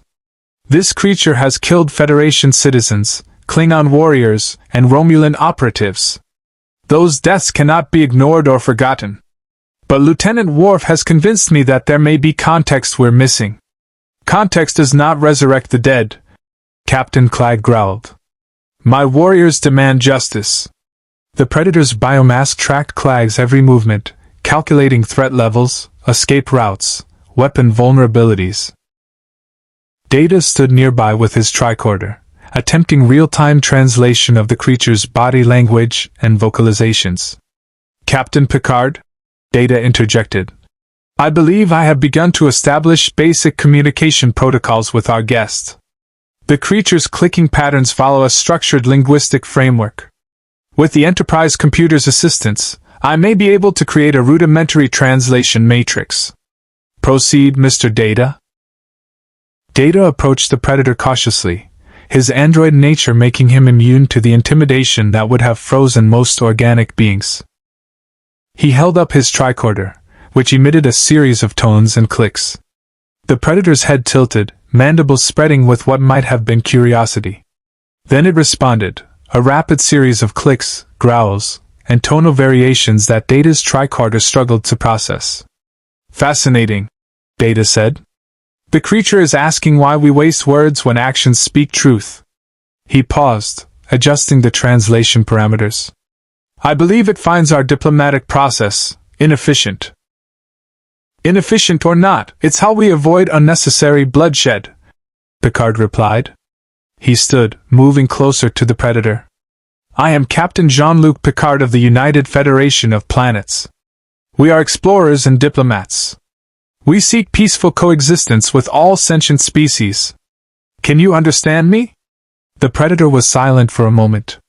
Then it activated its wrist computer, and a holographic display materialized, showing Earth, Vulcan, Qonos, and dozens of other worlds. It pointed to each, then made a sweeping gesture that encompassed them all. It knows about us, Riker said quietly. It's been watching. The Predator manipulated the hologram, zooming in on specific locations, battlefields, primarily. The Borg attack at Wolf 359. The Klingon-Cardassian conflicts. The Romulan border skirmishes. Each image showed combat, warriors testing themselves against overwhelming odds. It's been hunting here for years, Worf realized. Observing us. Selecting targets. The Predator clicked affirmatively. Then it showed new images, its own species, the Yautja. Their culture, built around the hunt. Their code of honor, which forbade killing the unarmed, the sick, the young. Their belief that worthy prey elevated both hunter and hunted to a higher state of existence.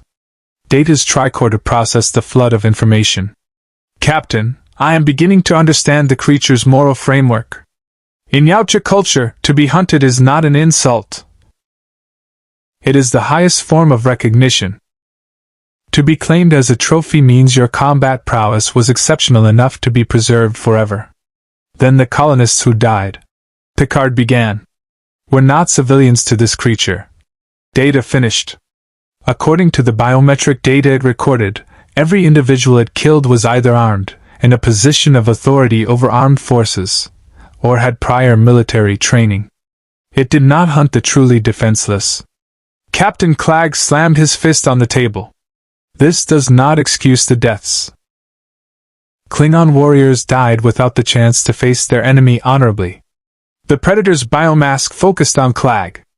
It gestured to its trophy belt, specifically to 3 Klingon skulls that had been returned to Kvada. Then it activated another holographic sequence showing those warriors' final moments. They hadn't died quickly or easily. Each had fought with extraordinary skill, forcing the Predator to adapt, to struggle, to earn every kill. The hologram showed the respect with which their remains had been preserved, the symbols inscribed on their skulls that marked them as legendary adversaries. They died as warriors, Clegg admitted reluctantly. Fighting an enemy they could not have anticipated. That is, acceptable. He paused. But what of the future? Will this creature continue hunting our people? The Predator was motionless for several seconds. Then it made a gesture toward Worf. Pointing at him, then at Kvada's holographic image, then back to itself. Data translated. It says it has found something more valuable than hunting. It has found equals. Equals? Picard echoed. The Predator's wrist computer displayed new data, a proposal, rendered in mathematical concepts that transcended language barriers. It would seize hunting Federation and Klingon territories.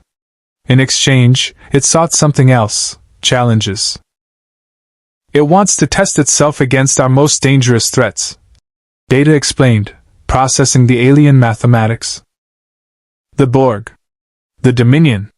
Species and forces that pose existential risks to our civilizations. It offers its services as, I believe the closest translation would be honored warrior ally. Riker leaned forward. It wants to help us fight our wars. Not fight our wars, number one, Picard corrected. It wants to hunt the monsters we face. The enemies that would destroy us all. He studied the Predator with new understanding. You're offering us a partnership. Your skills in exchange for access to worthy prey. The Predator clicked affirmatively. Captain, this could be a trap. Clag warned. How do we know this creature won't turn on us the moment we trust it? Worf spoke for the first time since the meeting began. Because I have fought beside it, Captain Clag. And I have learned something important. Honor exists in many forms. The Predator's code may be alien to us, but it is genuine.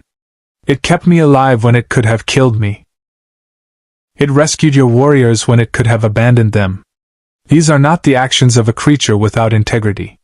The lieutenant makes a compelling argument, Picard said. But we still face a fundamental problem. How do we explain to Starfleet Command that we've allied ourselves with a species that has killed nearly 100 people? You explain it with truth. Came a new voice. Everyone turned to see Counselor Troy entering the observation lounge, her expression thoughtful. I've been monitoring this entire exchange empathically, Captain.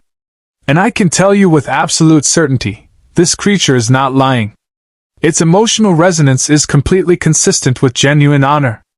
It regrets nothing about the kills it made because it believes those deaths had meaning. But it also genuinely wants to find a new path forward.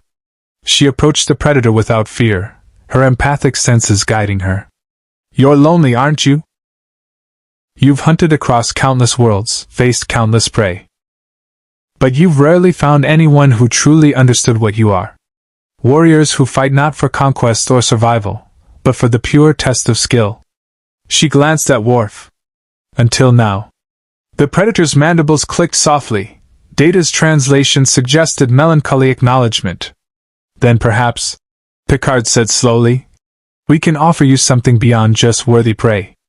We can offer you understanding. A place where your nature isn't condemned but contextualized. Where you can direct your hunting instincts toward threats that endanger all of us.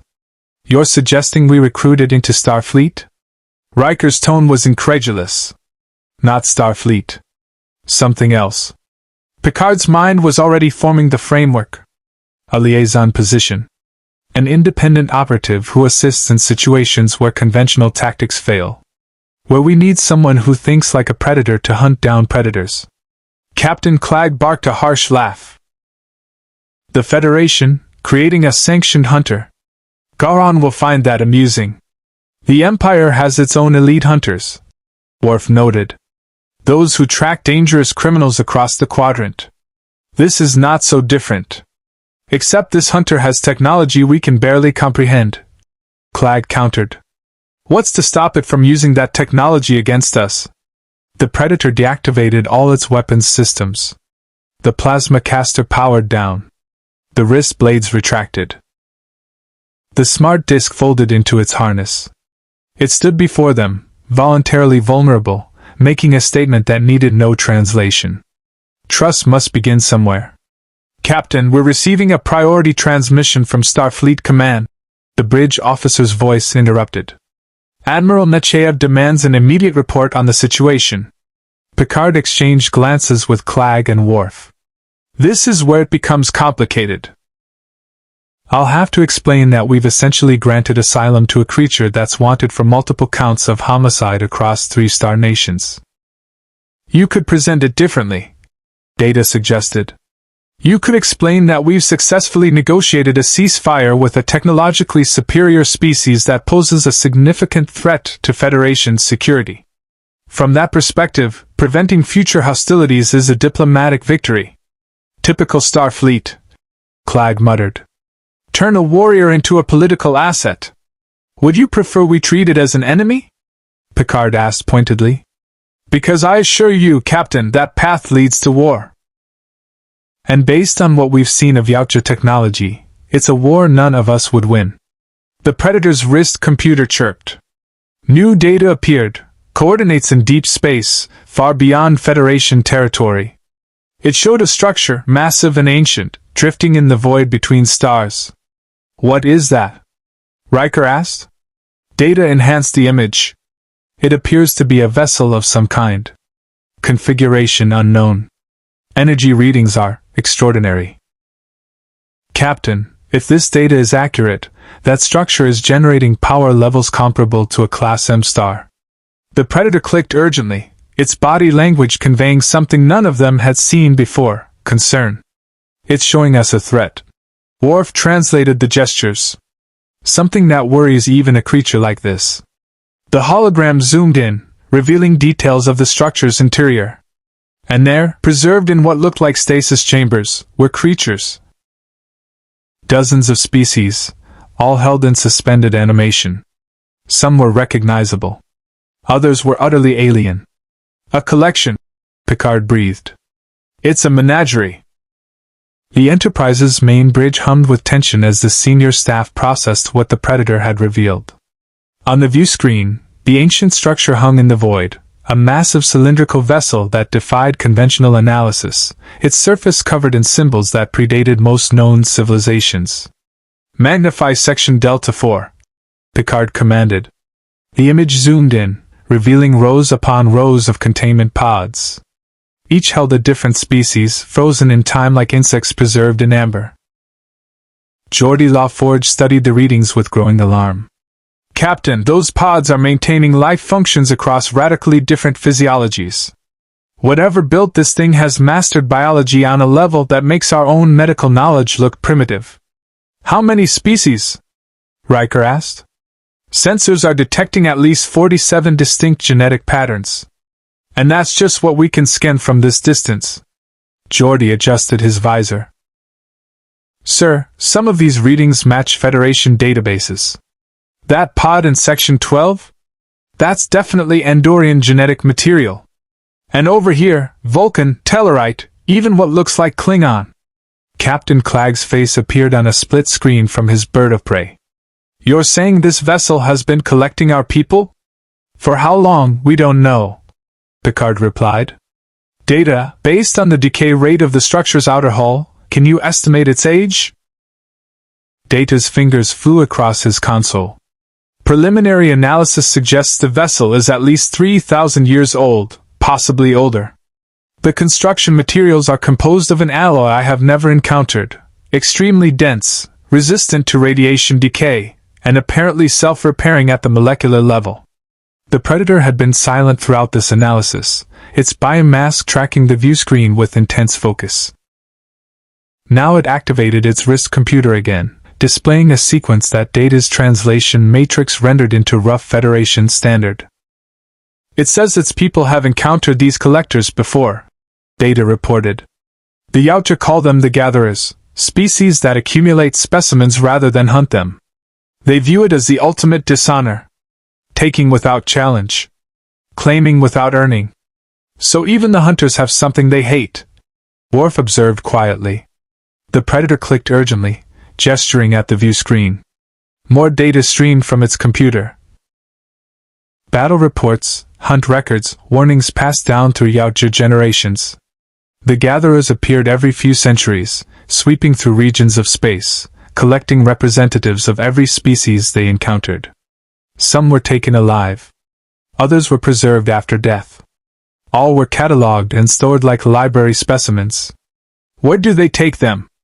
Picard asked. The Predator's response came through Data's translation. Unknown. The Gatherer's home has never been found. They come, they take, they vanish. Even Yautja hunters who have tracked them across multiple star systems eventually lose the trail. Captain, I'm detecting something. Lieutenant Worf announced from Tactical. Long-range sensors are picking up a massive subspace distortion heading toward the Arcturus sector. Velocity is increasing. Whatever it is, it's accelerating to speeds that should be physically impossible. The Gatherer vessel? Affirmative, sir. Current trajectory puts it in Federation space in approximately 9 hours. The bridge fell silent. 9 hours to prepare for a threat they barely understood, armed with only the warnings of a creature they'd met less than 2 days ago. All hands, red alert. Picard commanded. Commander Riker, contact Starfleet Command. We need every available ship in this sector. Captain Clag, I assume we can count on Klingon support? Clag's expression was grim. The Empire protects its own.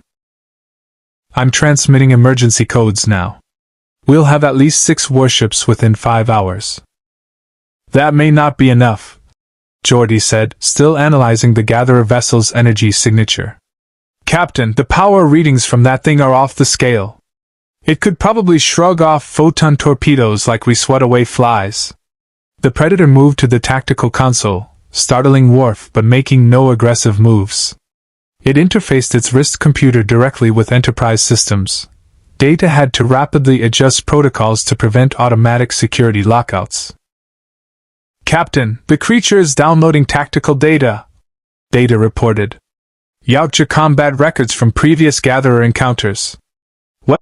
They have, however, identified weak points in the collection bay doors and a potential vulnerability in the ship's power distribution network. The Predator's hologram shifted, showing a schematic of the Gatherer vessel with specific sections highlighted in red. It clicked rapidly, its body language conveying tactical urgency. It's proposing a boarding action. Worf translated, his warrior's instincts parsing the alien's intent. While our ships engage the vessel externally, a small team infiltrates through the collection bays and attempts to disable it from within. A suicide mission, Captain Clag observed. The Gatherers will have internal defenses we cannot predict. The Predator struck its chest with one clawed fist, a gesture that needed no translation. It would lead the boarding party. Absolutely not, Picard said firmly. We don't send anyone on a suicide mission. There must be another way. But before anyone could respond, the Enterprise shuddered violently. Alarms screamed across the bridge. Captain, we're being scanned! Worf's hands flew across tactical controls. Source is the Gatherer vessel. It's still 7 light-years away, but somehow it's locking onto us directly. Evasive maneuvers. Maximum warp, random heading. The Enterprise leaped to warp 9, but the scanning beam followed, cutting through space like a searchlight tracking prey. On the view screen, the Gatherer vessel grew larger. Impossibly, it was matching their speed and closing the distance. It's targeting the Predator, Counselor Troy gasped, her empathic senses overwhelmed by the cold, analytical intent emanating from the approaching vessel. It knows there's a Yautja aboard. It wants to add one to its collection. The Predator roared, a sound of challenge and defiance that reverberated through the bridge. It activated every weapon system simultaneously, its plasma caster charging, wrist blades extending, its entire body radiating lethal intent. Sir, the Gatherer vessel is deploying smaller craft, Data reported. 12 Hunter-Seeker drones, each matching our warp signature. Estimated intercept in 4 minutes. Battle stations. Prepare to engage. The Enterprise dropped out of warp, spinning to face the approaching drones. Each was the size of a shuttlecraft, covered in the same ancient alloy as the mother vessel, moving with predatory precision. Fire at will! Phaser banks lanced out, striking the lead drone. The beam dissipated harmlessly against its hull, absorbed by energy fields that adapted in real time. Shields are ineffective, Geordi shouted. They're analyzing our weapons with each shot, adjusting their defenses. A drone latched onto the Enterprise's saucer section, cutting through the hull with molecular disintegration beams. Emergency force fields activated, but the drone was already through, deploying mechanical tentacles that began pulling apart bulkheads. Security teams to Deck 7, Worf commanded. The Predator was already moving. It sprinted toward the turbolift, ignoring Picard's calls to stop. Worf followed, unwilling to let the creature face this threat alone. They arrived on Deck 7 to find chaos. The drone had created a 20-meter breach, its tentacles grabbing crew members and pulling them toward collection pods that materialized from its central body. 3 security officers were already trapped, frozen in stasis fields. The Predator didn't hesitate. It fired its plasma caster at point-blank range, the superheated bolt striking the drone's central processor. For a moment the machine paused, then it sprouted additional tentacles and grabbed the Predator itself, lifting the 7-foot hunter off its feet. "No!" Worf charged, his batleth swinging in a perfect arc. The blade struck a tentacle, and to everyone's surprise it cut through. The ancient Klingon weapon, forged with traditional methods rather than modern replicators, apparently bypassed the drone's defenses. "All security teams, switch to bladed weapons," Worf commanded. "Modern energy weapons are useless."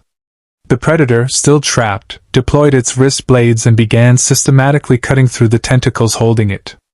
Together, Worf and the creature fought back to back, their movements synchronizing as they'd done on the planet's surface. The drone adapted again, its tentacles multiplying faster than they could cut. It was learning, evolving, becoming more efficient with each passing second. "Captain, 11 more drones have attached to the hull," Worf reported through his comm badge while parrying a mechanical appendage. "We cannot hold them all."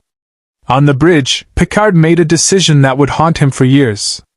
"Computer, activate autodestruct sequence. Authorization Picard 47 Alpha Tango. Autodestruct in 10 minutes. The computer responded calmly. "Captain?"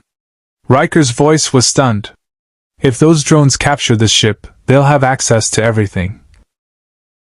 Our technology, our databases, the locations of every Federation world." Picard's voice was iron.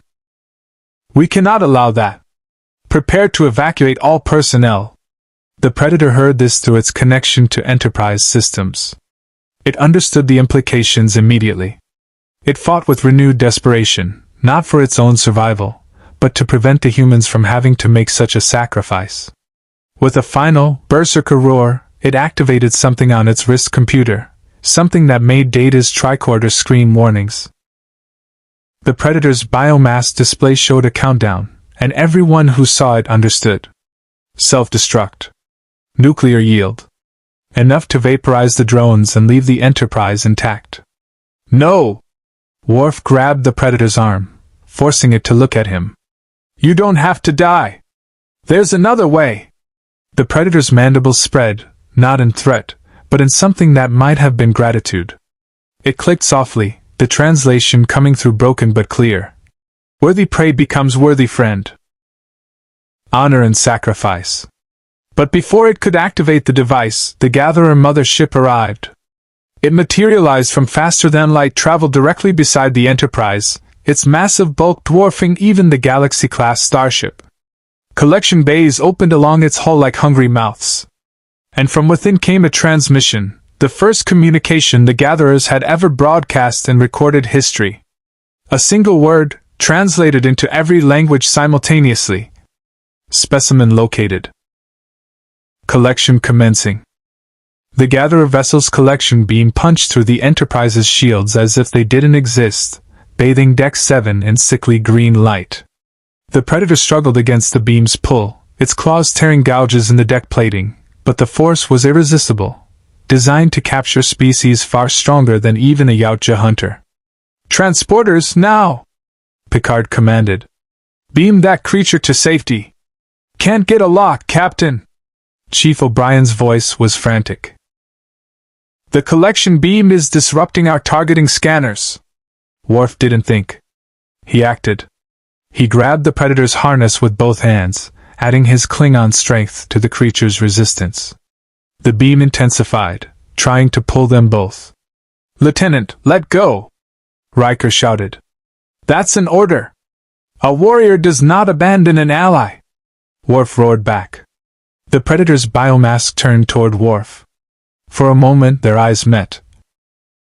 Klingon and Yautja, two species built on codes of honor that the galaxy often dismissed as primitive. The creature's mandibles spread in what was unmistakably respect. Then it did something unexpected. It struck Worf in the chest, hard enough to send the Klingon flying backward out of the beam's range. As Worf slid across the deck, gasping for breath, the Predator allowed itself to be pulled upward into the collection beam. "No!" Worf struggled to his feet, but Data and 2 security officers held him back. "Lieutenant, it made its choice," Data said quietly. "We must respect it." On the bridge, Picard watched helplessly as the Predator was drawn into the Gatherer vessel's collection bay. The ancient ship's hull plates began to close, preparing to depart with its prize. "Captain Clag," Picard said, his voice cold with fury. "Fire everything you have at those collection bay doors. Now." The Klingon bird of prey opened fire, joined moments later by 3 more Klingon vessels that had just dropped out of warp. Disruptor fire hammered the Gatherer ship's hull, but the ancient alloy absorbed the impacts without visible damage. "It's not working," Clag snarled. "Our weapons are useless." Inside the Gatherer vessel, the Predator materialized in a vast chamber filled with hundreds of stasis pods.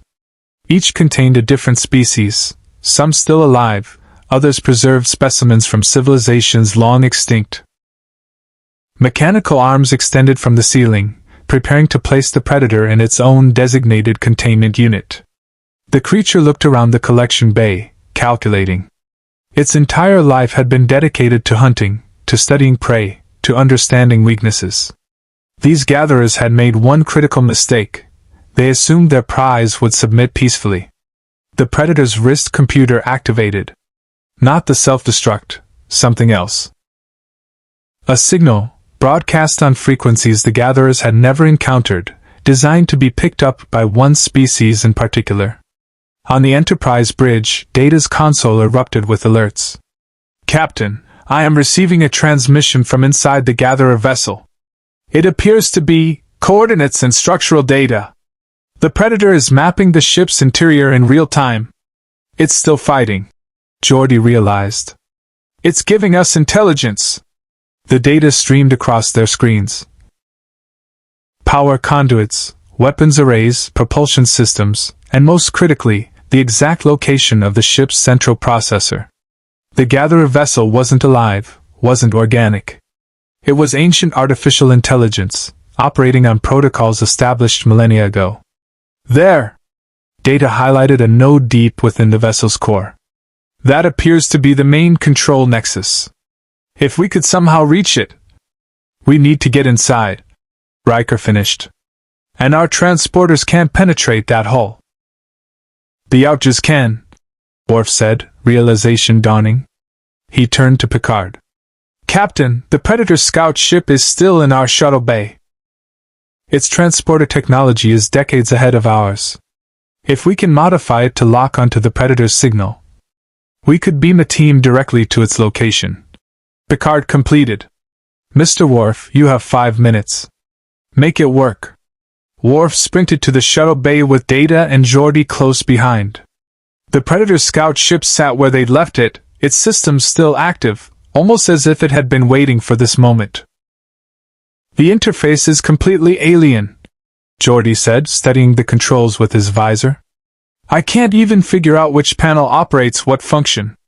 "Then we don't use the panels," Data said.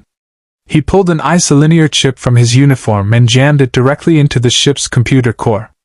"I am attempting a brute force integration between Federation and Yautja systems. It is extremely risky." The scout ship's interior lit up with warning displays. Competing operating systems clashed, creating cascading errors that threatened to overload both the ship's computer and Data's positronic brain. "Data, your neural net is overheating." Geordi grabbed the android's shoulder. "You have to disengage." "Negative. I have established a connection. Rerouting transporter control to manual operation." Data's eyes flickered rapidly, processing terabytes of alien code. "Captain Picard, I can transport a maximum of 3 individuals to the Predator's location. However, the accuracy is uncertain. We may materialize within 5 meters of the target, or we may materialize inside solid matter." "I'll take those odds," Worf said immediately. "Captain, request permission to lead the boarding party." Picard's voice came through crisp and clear. "Permission granted, Lieutenant. Take Data and 1 security officer. Your mission is simple. Reach that control nexus and shut it down. Whatever it takes." "Understood, sir." Worf selected Ensign Ramirez, a veteran security officer who'd served on the Enterprise for 6 years. Arm yourself with traditional weapons. Bladed implements only. Energy weapons are useless against their technology. Inside the gatherer vessel, the Predator had been placed in a stasis pod. Mechanical arms sealed the transparent container, beginning the freezing process that would preserve it for the collection. But the creature had triggered one final program before succumbing, a locator beacon, pulsing with coordinates. The stasis field activated. The Predator's consciousness began to fade. In its final moments before suspension, it saw 3 shimmering columns of light materialize in the collection bay. Worf. Data. Ramirez. Armed with batleths and determined expressions. The Klingons' eyes found the Predator's pod. Their gazes locked. "We're coming for you, Hunter," Worf said quietly. "You did not abandon us. We will not abandon you." The Predator's mandibles spread in what might have been a smile before the stasis field took full effect. Worf turned to his team. "Data, can you free it from that pod? The stasis technology is remarkably sophisticated, but I believe I can interface." Data's analysis was cut short by a mechanical shriek. The collection bay's defenses had activated. Dozens of spider-like drones dropped from the ceiling, each equipped with capture tentacles and molecular disintegration beams. They moved with insectoid efficiency, programmed to neutralize any threat to the collection. "Defensive positions!" Worf commanded. The battle was joined in seconds. Worf's batleth sang through the air, cleaving through drone after drone. Data moved with android precision, his superior strength allowing him to tear machines apart with his bare hands. Ramirez fought with the desperate skill of someone who knew retreat wasn't an option. But the drones kept coming. For every one they destroyed, 2 more appeared. "We cannot hold them indefinitely," Worf shouted, his blade dripping with mechanical lubricant. "Data, how much longer?" "The stasis pod's security protocols are more complex than anticipated." Data struggled with the control interface while simultaneously fighting off attacking drones. "I require an additional 3 minutes." "We don't have 3 minutes." Ramirez went down, a tentacle wrapping around his leg. Worf severed it with a single stroke, pulling the ensign back to his feet. On the Enterprise, Picard watched the tactical display with growing desperation. "Captain Clag, we need a distraction. Something to pull those drones away from our people." "I have an idea," Clag replied grimly. "But you won't like it. I'm going to ram the gatherer vessel." "That's suicide." "No, Captain. That's strategy. My ship will breach their hull long enough for you to beam out your people and the Hunter. Then we'll see if these ancient machines can survive a warp core breach in their collection bay. Clag, your crew has already evacuated to the other Klingon vessels. I'm operating on automated systems." The Klingon captain's scarred face showed grim satisfaction. "Today is a good day to die, Picard. Make sure it counts." The bird of prey accelerated to ramming speed, its hull plates glowing from atmospheric friction as it plunged toward the gatherer vessel. Inside the collection bay, Data finally cracked the stasis pod's security. The field dissolved, and the Predator collapsed forward, gasping for air. Its biomass displays flickered as systems rebooted. "Can you move?" Worf demanded. The Predator stood on shaking legs, then reached for its weapons. Its plasma caster was gone, confiscated by the gatherers. But its wrist blades extended with a familiar snap. It nodded. "Ready. The control nexus is 47 meters north-northeast," Data reported. Metal screamed as the Klingon vessel tore through the gatherer ship's hull, creating a massive breach that vented atmosphere and sent drones flying into space. Emergency bulkheads tried to seal, but Clag had programmed his ship for maximum penetration. "Now!" Worf grabbed the Predator's arm. "While they're disoriented!" They ran through corridors that had remained unchanged for millennia, past collections that represented extinct civilizations and forgotten species. The control nexus loomed ahead, a massive crystalline structure pulsing with ancient energy. The Predator knew what to do. It had studied these vessels for generations. It activated the last charge in its plasma caster, stored in reserve, hidden from the gatherer's scans, and fired directly into the Nexus's core. The crystalline structure shattered. Cascading failures rippled through the gatherer vessel. Systems that had operated flawlessly for 3,000 years began to shut down. "Enterprise, we need immediate transport." Worf's comm was nearly drowned out by the sound of exploding machinery. "I can't get a lock through all the interference," O'Brien responded. The Predator grabbed Worf and Data, pulling them close.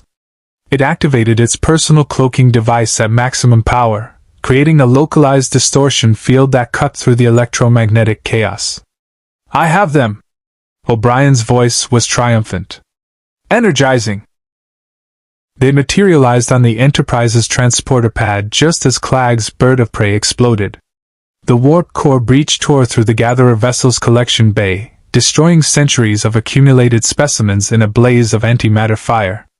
The ancient ship, mortally wounded, began a slow tumble into nearby star system's gravity well. Picard watched it burn on the view screen. "Captain Clag died with honor. His sacrifice will be remembered." Beside him, the Predator stood silent. Then it raised one clawed hand to its chest in what was clearly a salute, a gesture of respect for a warrior who had chosen death over dishonor. "Counselor Troy," Picard said quietly. "What is it feeling?" Deanna's eyes were distant. "Grief. And something else. Purpose. It came here seeking worthy prey, and it found something better." "What's that?" "Family." The Enterprise hung in orbit above Arcturus VII, conducting repairs while Starfleet Command deliberated on what to do with their most unusual first contact in Federation history. In the observation lounge, Captain Picard stood with his senior staff and an unexpected guest, the Predator, now officially designated as Yautja Ambassador. In the ship's logs, though everyone knew the title was a diplomatic fiction, the creature would never be an ambassador. It was a hunter, first and always. But it was also something more now. "Admiral Nechayev has finally made her decision," Picard announced, reading from a PDD. "The Federation Council has agreed to a provisional non-aggression pact with the Yautja species, contingent on 3 conditions: no hunting of Federation citizens, no hunting in Federation space without explicit authorization, and full disclosure of any threats similar to the Gatherers." The Predator's biomask tilted slightly. Data's translation matrix interpreted the gesture as grudging acceptance. "In exchange," Picard continued, "the Federation agrees to provide the Yautja with intelligence on hostile species that pose existential threats to civilized space. The Borg. The Dominion. Any force that views sentient life as resources to be consumed rather than cultures to be respected. You're giving it a hunting license," Riker observed. "Just with better targets. We're redirecting an apex predator toward our mutual enemies," Picard corrected. "There's a difference.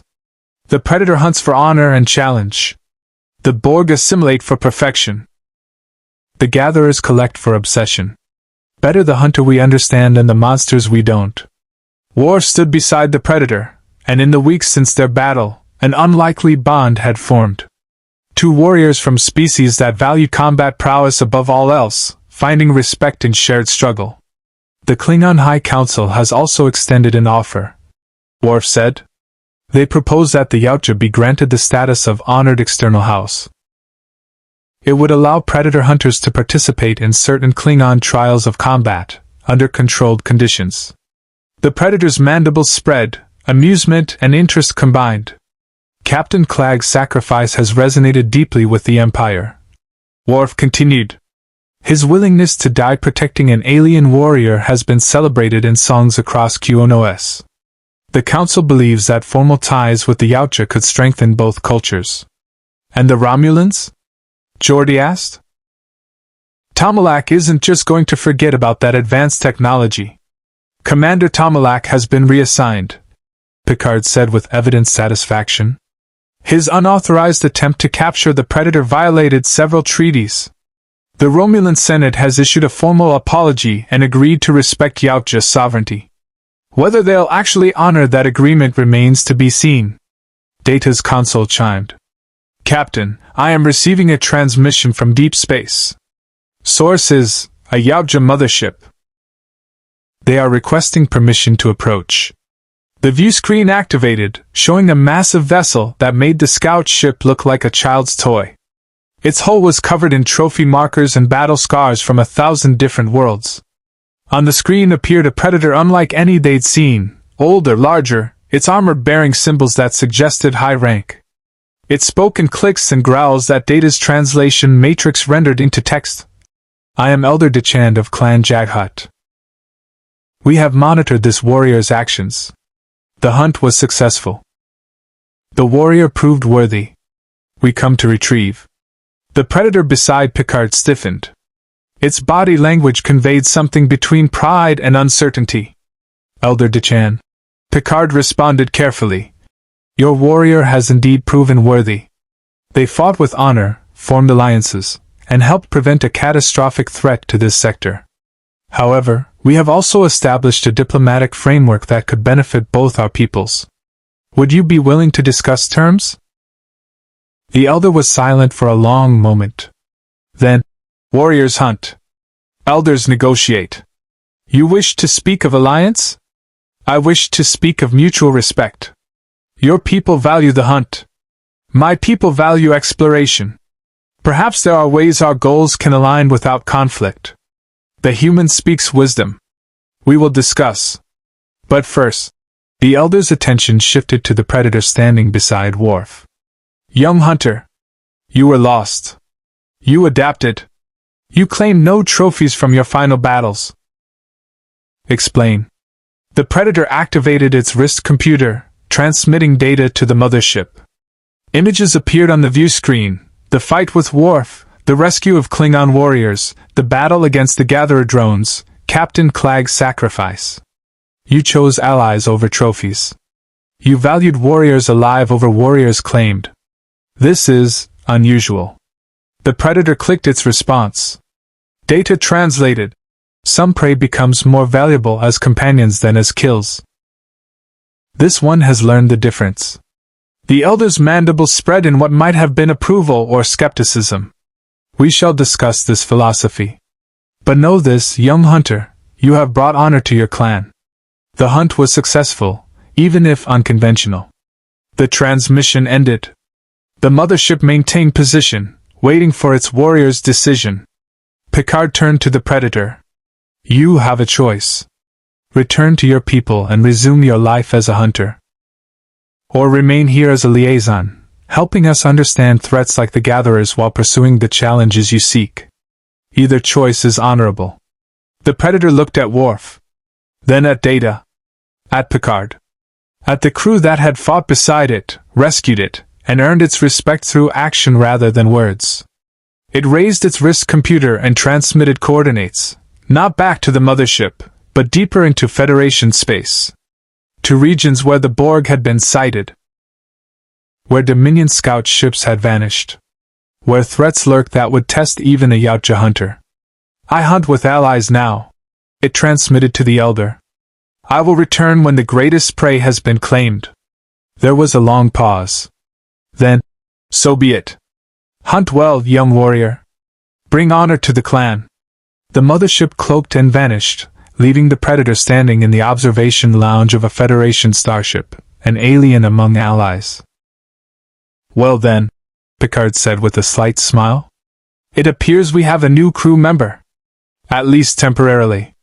Mr. Worf, I trust you'll help our guest understand Starfleet protocols? It will be my honor, Captain. Data approached the predator with his tricorder. I have been compiling a database of your language and cultural practices. Perhaps we could establish regular communication sessions to improve translation accuracy? The predator's mandibles clicked. Data's matrix interpreted it as agreement tinged with curiosity. Counselor Troy smiled. I think this is the beginning of something extraordinary. A species built on hunting, learning to cooperate with species built on exploration. It challenges everything we thought we knew about incompatible cultures. That's what exploration is, Counselor, Picard replied. Constantly discovering that our assumptions about what's possible are too limited. He looked out at the stars, thinking about the gatherer's ship burning in a distant sun, about Captain Clagg's sacrifice, about a Klingon security officer and an alien hunter fighting back-to-back against impossible odds. The Federation had been built on the principle that infinite diversity could be combined in infinite ways. Today, they'd added one more piece to that mosaic, a hunter who'd learned that the greatest trophy wasn't the kill, but the bonds forged in battle. The Predator moved to the viewport, its biomask reflecting starlight. Somewhere out there, the Borg continued their relentless assimilation. The Dominion plotted in the Gamma Quadrant. Threats unknown and unimagined lurked in the darkness between stars. For a creature that lived to hunt worthy prey, the galaxy had never looked more promising. Worf joined it at the window. "You could have killed me during our first encounter. Why didn't you?" The Predator's response came through Data's translation. "Dead warriors tell no stories. Living warriors become legends. A wise philosophy," Worf acknowledged. "Among my people, we say perhaps today is a good day to die. But I think perhaps today is a better day to live and fight again." The Predator's mandibles spread in agreement. On the bridge, the Enterprise's helm awaited orders. Picard settled into his command chair, feeling the familiar weight of responsibility mixed with the excitement of uncharted territory. "Mr. Crusher, set course for Starbase 234. Warp 6. Aye, Captain." As the Enterprise leaped to warp, heading back toward Federation space with its most unusual passenger, Picard allowed himself a moment of reflection. They'd answered the question that had haunted them since the first distress call from Arcturus VII. What happens when a perfect hunter meets a culture built on diplomacy? The answer, it turned out, was more complex and more hopeful than anyone had imagined. Not war. Not submission. But understanding, hard-won, tested in combat, forged through sacrifice. The Predator had invaded Star Trek's universe seeking worthy prey. What it found instead was something far more valuable, a place where honor existed in forms beyond the hunt, where warriors could be more than killers, where the greatest challenge wasn't defeating an enemy but understanding an ally. And somewhere in the depths of space, Elder Dichan watched the Enterprise's warp signature and clicked his approval. The young hunter had learned what few Yautja ever discovered, that the most dangerous prey wasn't the strongest or the fastest. It was the prey that made you question whether the hunt should end with a kill or with respect. Live long and prosper. Hit the subscribe button for more interesting stories. Thank you for watching.